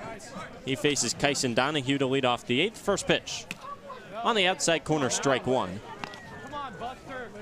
Hillier, a junior from Point Loma Nazarene, has appeared in 2 games, 2 1/3 innings pitched so far with the Red Sox, given up 2 hits and no runs, 1 walk to 4 Ks. His 0-1 pitch, poked foul back to the backstop. 0-2 the count to Donahue. Kyson's 0 for 2 tonight with an RBI sac fly back in the first. They've delivered some treats to the press box. We're eating pizza and hot dogs surrounding us, and it's making me hungry, Joe. That smells divine. The 0-2. Upstairs, ball 1. That's the struggles we go through to bring you this baseball game, that we currently cannot eat food, unfortunately. The things I would do to a slice of pizza right now. 1-2 pitch. Swing and a miss, strike 3. Donahue chased the fastball up and away. He represents out number 1 in the 8th. What's your go-to pizza topping? It's got to be pepperoni. Yeah, me too. I think that's like a standard. But if I'm going to order my own pizza on a random night, I'm going pepperoni and Italian sausage. Great call. Thank you. Wow, we can agree on something after all. First pitch to Kent. Just misses the outside corner. Want to know the count. I think they deliver cheese pizza up here. Cheese is my go-to pizza order. Really? I'm bland. But I'll eat pepperoni. I'll eat Italian sausage. All that stuff. The 1-0 pitch. Laced towards shallow center over a jumping Vieira, and it touches grass for a base hit. Back-to-back knocks for Caden Kent after 2 strikeouts to begin his day. He stands at first base with 1 down for Xavier Casarilla. Chatham trying to claw its way back with 5 outs to work with, trailing YD 10-5 in the 8th. I can't get behind cheese pizza, unfortunately. Like, what? I'd eat it if they gave it to me, but like I would never order a cheese pizza. First pitch misses inside to Casarilla. But you know that every slice of pizza that you order, for the most part, is cheese pizza. Right, at but its core. Right, but it's got to have something on it for me. That's why I dip it in blue cheese. That's I mean, that is one where we absolutely can't agree. 1-1. You're a coward. Misses outside. Casarilla even the count. In the nicest way possible. I mean, you just gotta try. You just have. Yeah. Blue cheese is good. I'm a blue cheese over ranch guy every day of the week. Okay, good. But that's we're fine. We're fine then. 2-0. Lifted foul down the right field line. Rather, 1-1 pitch. Now it's 1-2 to Casarilla. As long as you're blue cheese over ranch, that's all I care about. So like buffalo wings, yes, I'll go blue cheese, but chicken wings. You're Italian, Joe. That's un-Italian of you to like blue cheese on your I'm pizza. also from Western New York. 2-1. Rather 1-2. Misses inside. 2-2 the count. I'm from Western New York. I'm not. That's just what we do out there. Blue cheese on pizza, wings. That's it. That's all I put blue cheese on. The pitch. Lifted towards left center. Long run for Archer, and he makes a gliding catch to erase Casarilla for out number 2. Caden Kent goes scampering back towards first base. There's 2 outs for Caden Hobson. He'll be replaced by a pinch hitter, Sam Antonacci, in the 9-hole. Which means we'll probably see Hudson White come out as the catcher in the top of the 9th. It's a fair assumption. Only 2 catchers on the roster at the moment. Although Tate Ballestero is eligible as well, a utility man who does it all. He could catch, he could play at right field, he could work the merchandise tent. Well, not taking over Ed Baird's job, I'll tell you that. Right on left matchup against Antonacci. His first AB of the night. Sophomore out of Heartland Community College. First pitch, misses outside. 1-0 the count. Antonacci plans to transfer to Coastal Carolina next year, although he is eligible for the MLB draft and has received some looks, so we'll wait and see what the next 2 weeks has in store for him. 1-0. At the knee, strike 1. Antonacci 0 for 3 with the strikeout last night at Brewster in the loss to the Whitecaps. Get you some right here. Antonacci awaits a 1-1. Grounded to the hole at short. Going the short way, Vieira guns down Caden Kent by a half step.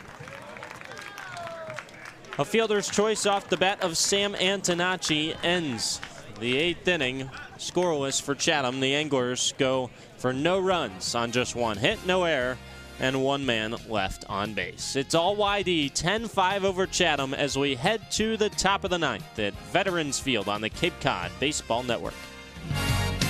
Chatham on TRC, Cape Cod.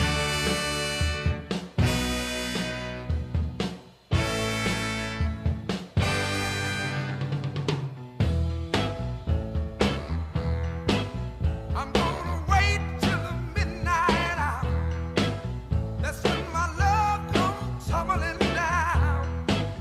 I'm gonna wait till the midnight hour when there's no one else around. I'm gonna take you, girl, and hold you and do all the things I told you in the midnight hour.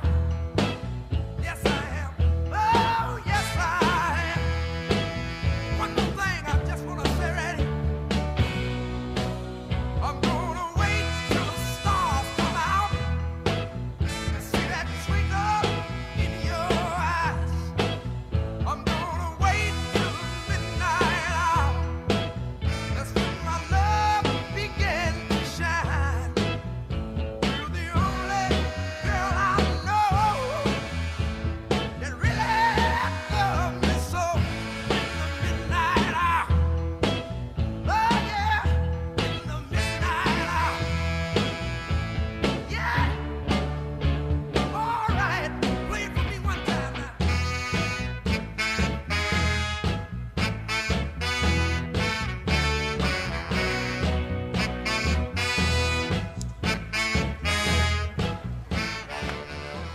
Top of the 9th, Chatham down to its final 3 outs against YD, 10-5 in favor of the Red Sox. But first, Yarmouth-Dennis tries to tack on against Aiden Finiteri. A pinch hitter leads things off in replacement of Casey Cook in the 8 hole rather. It's Jacob Christian who bats from the right side. First pitch skips out of the glove of the new catcher for Chatham, Hudson White. Ball 1 missed inside to the righty.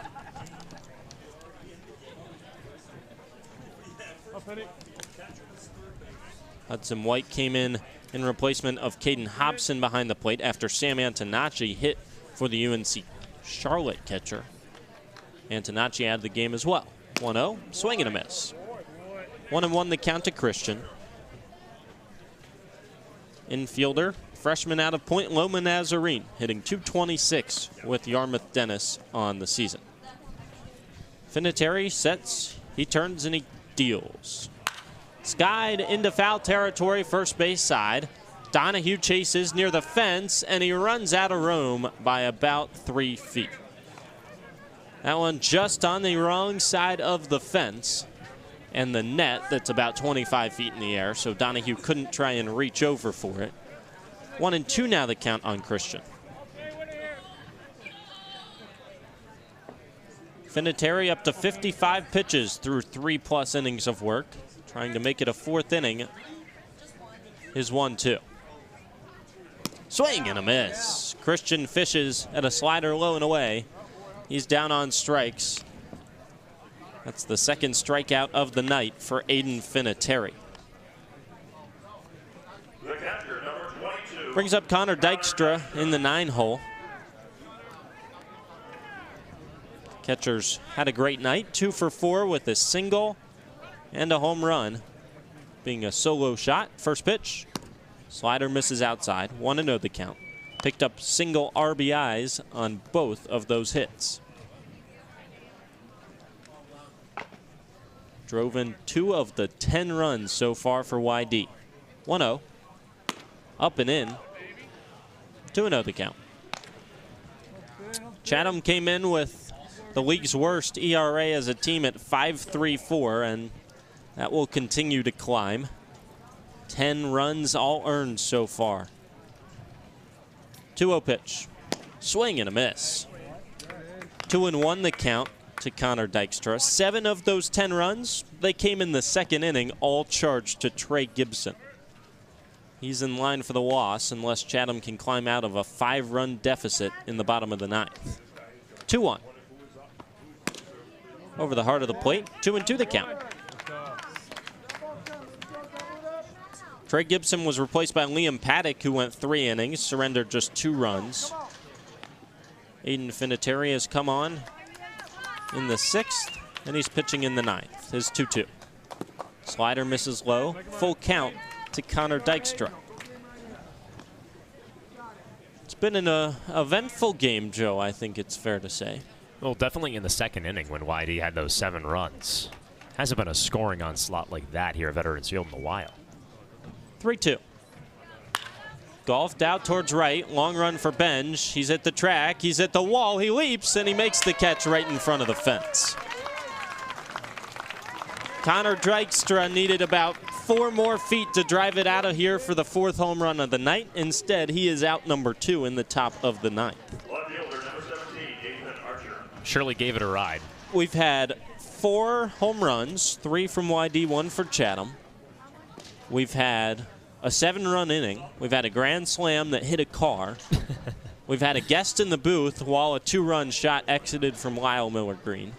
As the top of the order stands in, Nathan Archer. First pitch.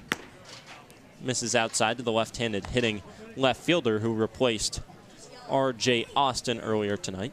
We also had a 5-minute, if you even call it 5-minute, like a 2-minute stint of rain. Yeah. 1-0. Misses outside. 2-0 the count. And it wasn't just like a little sprinkle and then it went away. Like, it was a monsoon, and people were running for cover. And they didn't really return, I don't think. I don't think so. Still a few loyal fans here. 2-0 pitch. Swing and a miss. Archer chased up and inside for strike 1. Heavy rain. We thought we might have fog. It didn't eventually come, although it was here pregame. 2-1 misses upstairs. 3-1 the count to Archer. yet to see a real fog game so far this year at Veterans Field. I'm sure it's in the books for some point in July.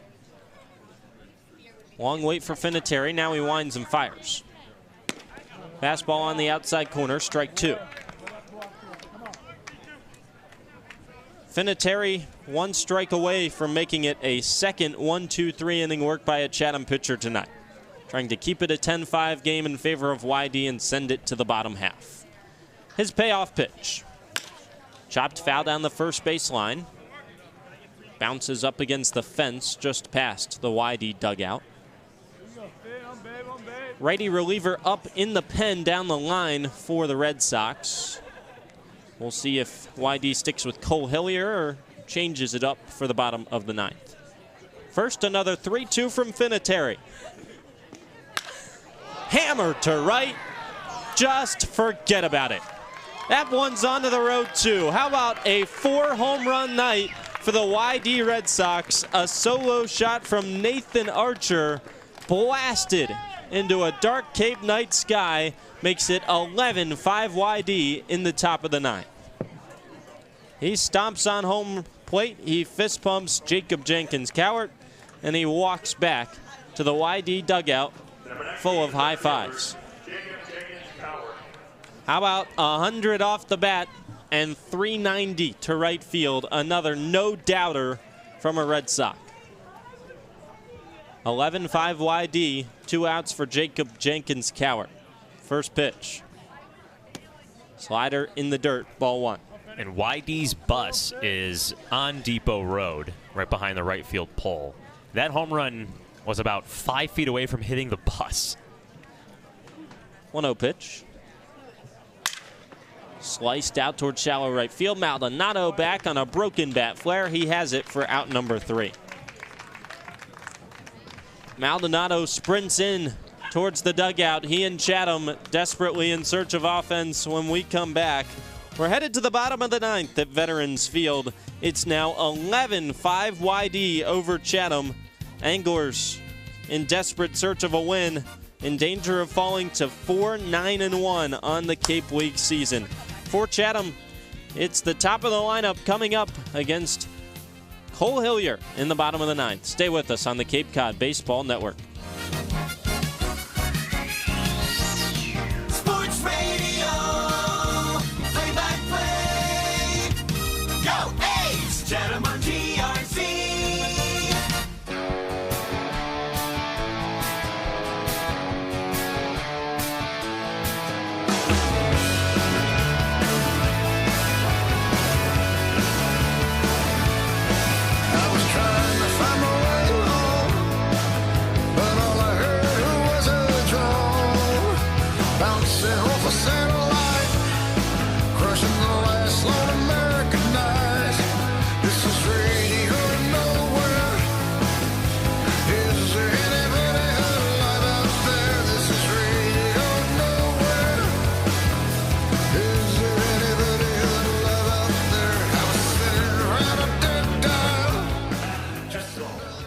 Bottom of the 9th, last bats for Chatham at home against YD. Cole Hillier stays in the game for his second inning of relief for YD. Faces the top of the order and Matt Etzel. First pitch. On the outside corner, strike 1.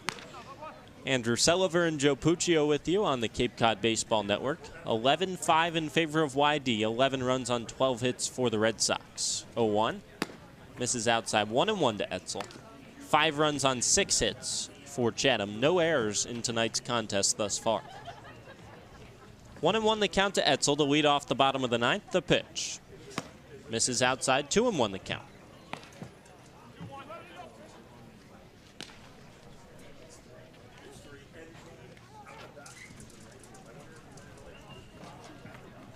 Two-one pitch. Misses outside, 3-1 the count. Replacement out in right field for YD. Enzo Apodaca has taken the place of Casey Cook.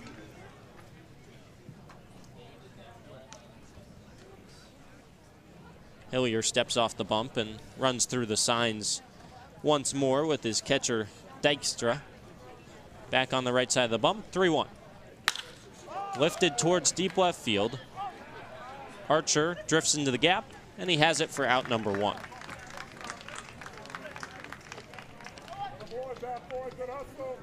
One down in the bottom of the 9th. Carson Benge stands in for his 5th plate appearance on the evening. He's 1 for 3 so far, a walk and a single, scored runs on both times he reached base. He also grounded into a double play in the 2nd and struck out in the 7th. Bats from the left side, first pitch, taken on the outside corner, strike 1.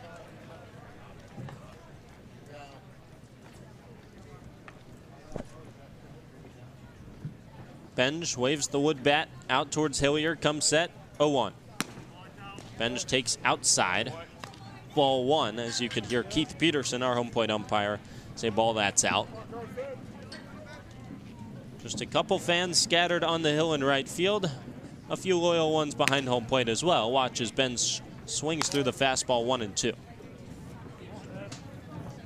YD on the edge of the dugout. Red Sox 2 outs away from claiming first place in the East Division, a point above Harwich. 1-2 pitch. Line the other way, tails foul towards Chatham's bullpen and lands in the parking lot. Mariners, Whitecaps, and Firebirds all lost today in the East Division. This is the only East versus East matchup, and YD 2 outs away from winning, up 11-5, 1-2. Sliced again down the third base line, and again it drops foul. We'll have to do another 1-2 pitch.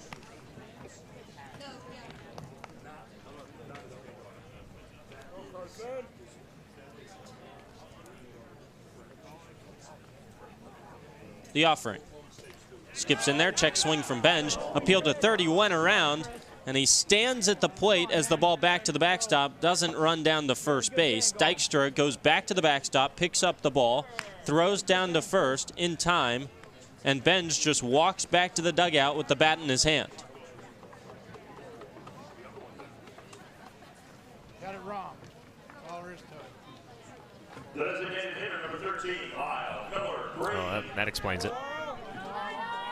That tells you everything you need to know tonight for Chatham. Trailing 11-5 to YD in the bottom of the 9th. First pitch. Misses inside, ball 1. Benge dealing with a bit of a hamstring injury, so he can't run 100%. That ball got to the backstop. He stood in the batter's box. 1-0, swung on and missed, 1-1. Had to wait for the appeal to be rung up before he would run, and at that point, Dykstra had gone back to retrieve it. Chatham down to its last out, 1-1. Misses outside to Miller Green, who has the sole home run of the night for Chatham, a 2-run blast in the 5th. That his only hit, although he did walk and score in the 1st as well. The 2-1. Just misses outside, 3-1 the count.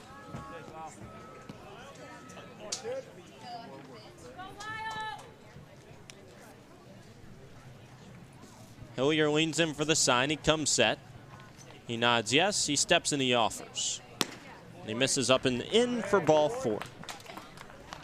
2-out walk to Lyle Miller Green brings up Nolan Schubert. Schubert 1 for 2 today with a single, a strikeout, and 2 walks. Picked up an RBI on his walk in the 1st with the bases loaded. He bats from the left side against the righty Hillier. Just 2 left-handed pitchers on the whole YD roster. So it's been all righties tonight against a lefty-dominant lineup for Tom Holliday, but it hasn't mattered much. 11-5 YD. First pitch at the knees, strike 1.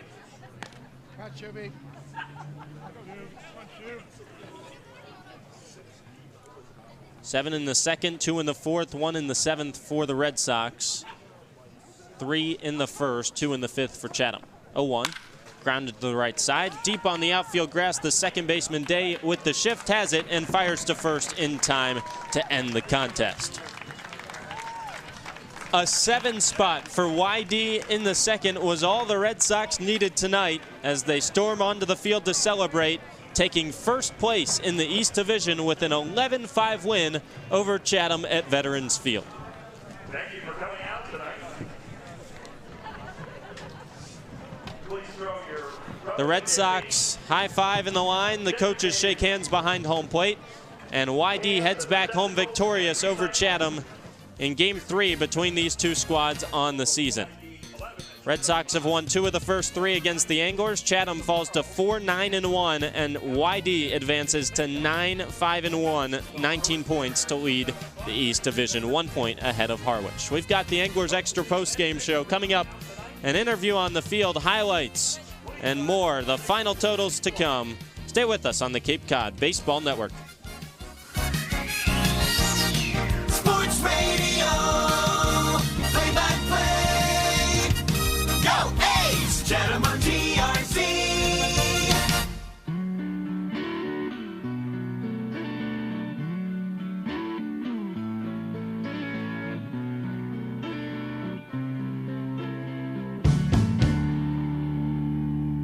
When the lights go down in the city and the sun shines on the bay, ooh, I wanna be there in my city. Oh, oh, oh.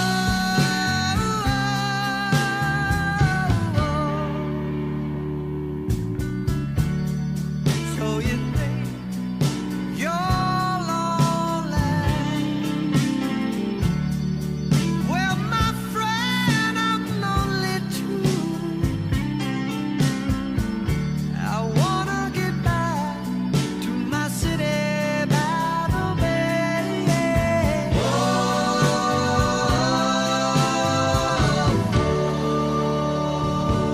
it's sad.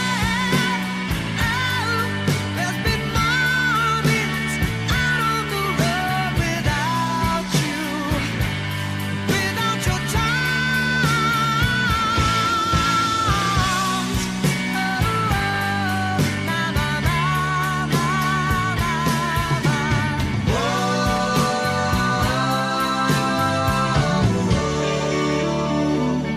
When the lights go down in the city and the sun shines on the bay, ooh, I wanna be there in my city. Oh, oh, oh,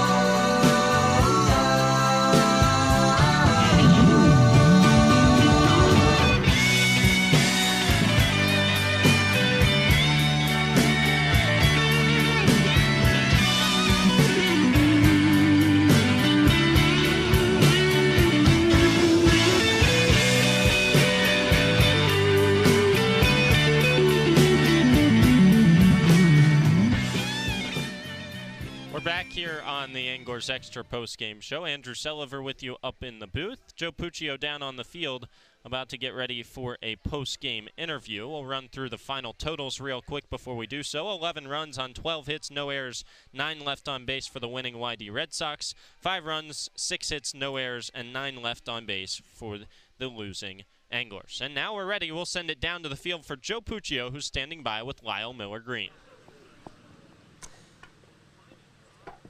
Andrew, I'm down on the field with Lyle Miller-Green after Chatham's loss to YD at Veterans Field. We're currently getting soaked, but I'm here with Lyle, who had a 2-run homer in the 5th inning. Lyle, what'd you see in that at-bat?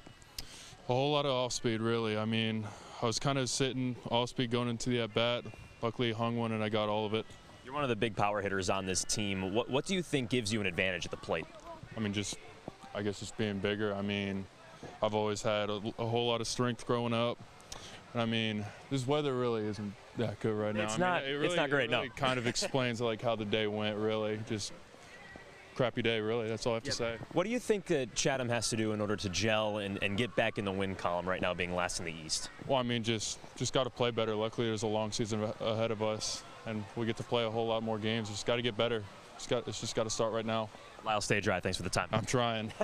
That's Lyle Miller-Green in the Anglers Extra Post-Game Show. Andrew, I need a towel. Let's wrap this up. Yeah, let's continue to do so, Joe, here on the Anglers Extra Post-Game Show. He'll hustle up to the booth to stay as dry as he can as the rain comes immediately following post-game here at Veterans Field. Chatham falls to YD It was an 11-5 victory for the Red Sox over the Anglers at home for Chatham. 11 runs again on 12 hits, no errors, 9 left on base for YD. 5 runs on 6 hits, no errors, 9 left on base for the Anglers.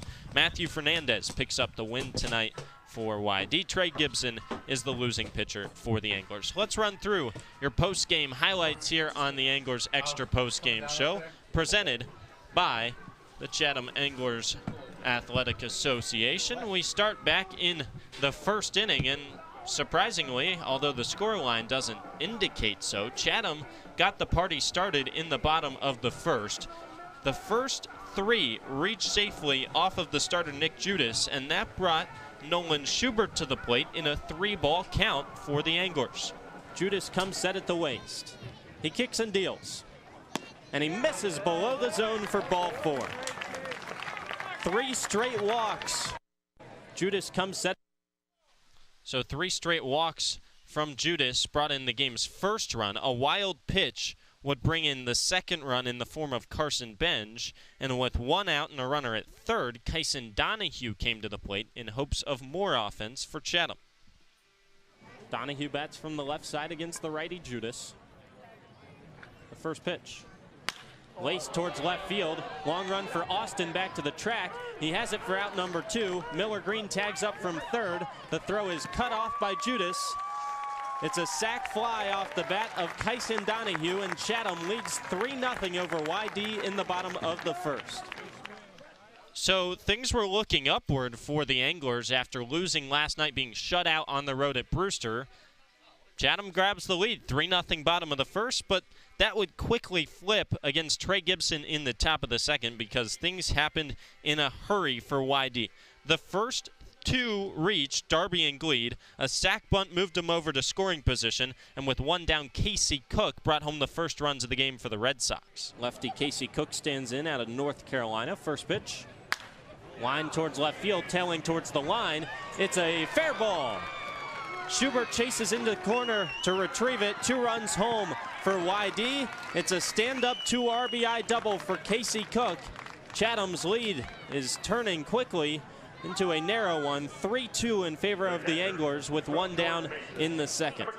So 1 down in the second and a runner at second base, and Cook would be brought home by an RBI single. A hit by pitch and another single followed that to load the bases for the Red Sox in a 3-3 game at that point, and with 2 gone and the bases juiced in the second inning, well, that's when the league's home run and RBI leader Hunter Hines stepped to the plate. The righty deals.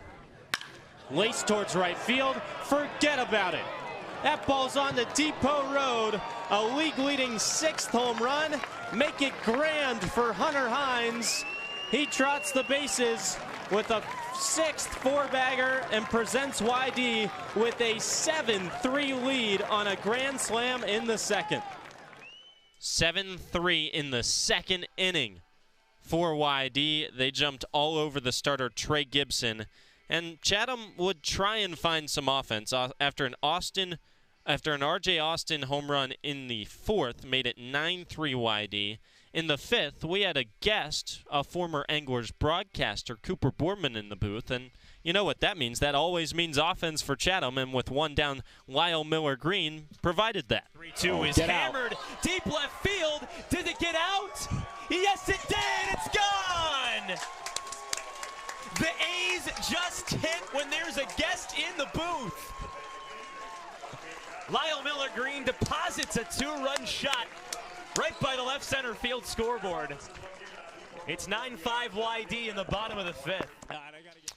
So Cooper Boardman brought the good luck just 2 days after another former Angler broadcaster, Josh Schaefer, brought the good luck in the booth for the Anglers. But unfortunately, that was about all of the offense to speak of for Chatham. YD would tack on 2 more as the game progressed with solo home runs. And in the 9th inning, trailing 11-5 with 2 outs, that's when Nolan Schubert stepped to the plate, and YD was hungry for another victory.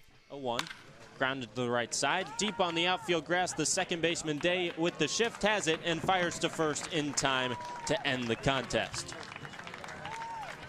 A 7 spot for YD in the second was all the Red Sox needed tonight as they storm onto the field to celebrate, taking first place in the East Division with an 11-5 win over Chatham at Veterans Field. So that's how it finished here at Veterans Field, 11-5 in favor of YD. Once again, your winning pitcher tonight, Matthew Fernandez. Your losing pitcher, Trey Gibson. Andrew Selover with Joe Puccio here in the booth on the Anglers Extra postgame show. Joe, the final time tonight, 7:02 start, and the finish was at 9:57. That's a total time of 2:55 at Veterans Field.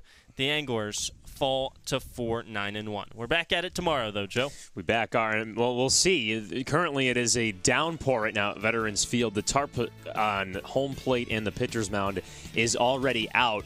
That infield dirt, it's brown. So stay tuned to our social media pages at Chatham Anglers on Twitter if tomorrow's game is happening or not. Supposed to be a rain makeup date between Chatham and Harwich at 7 p.m. We'll see if that happens. Again, YD victorious 11-5 over Chatham at Veterans Field. This concludes it here on the Cape Cod Baseball Network. Thanks for joining us.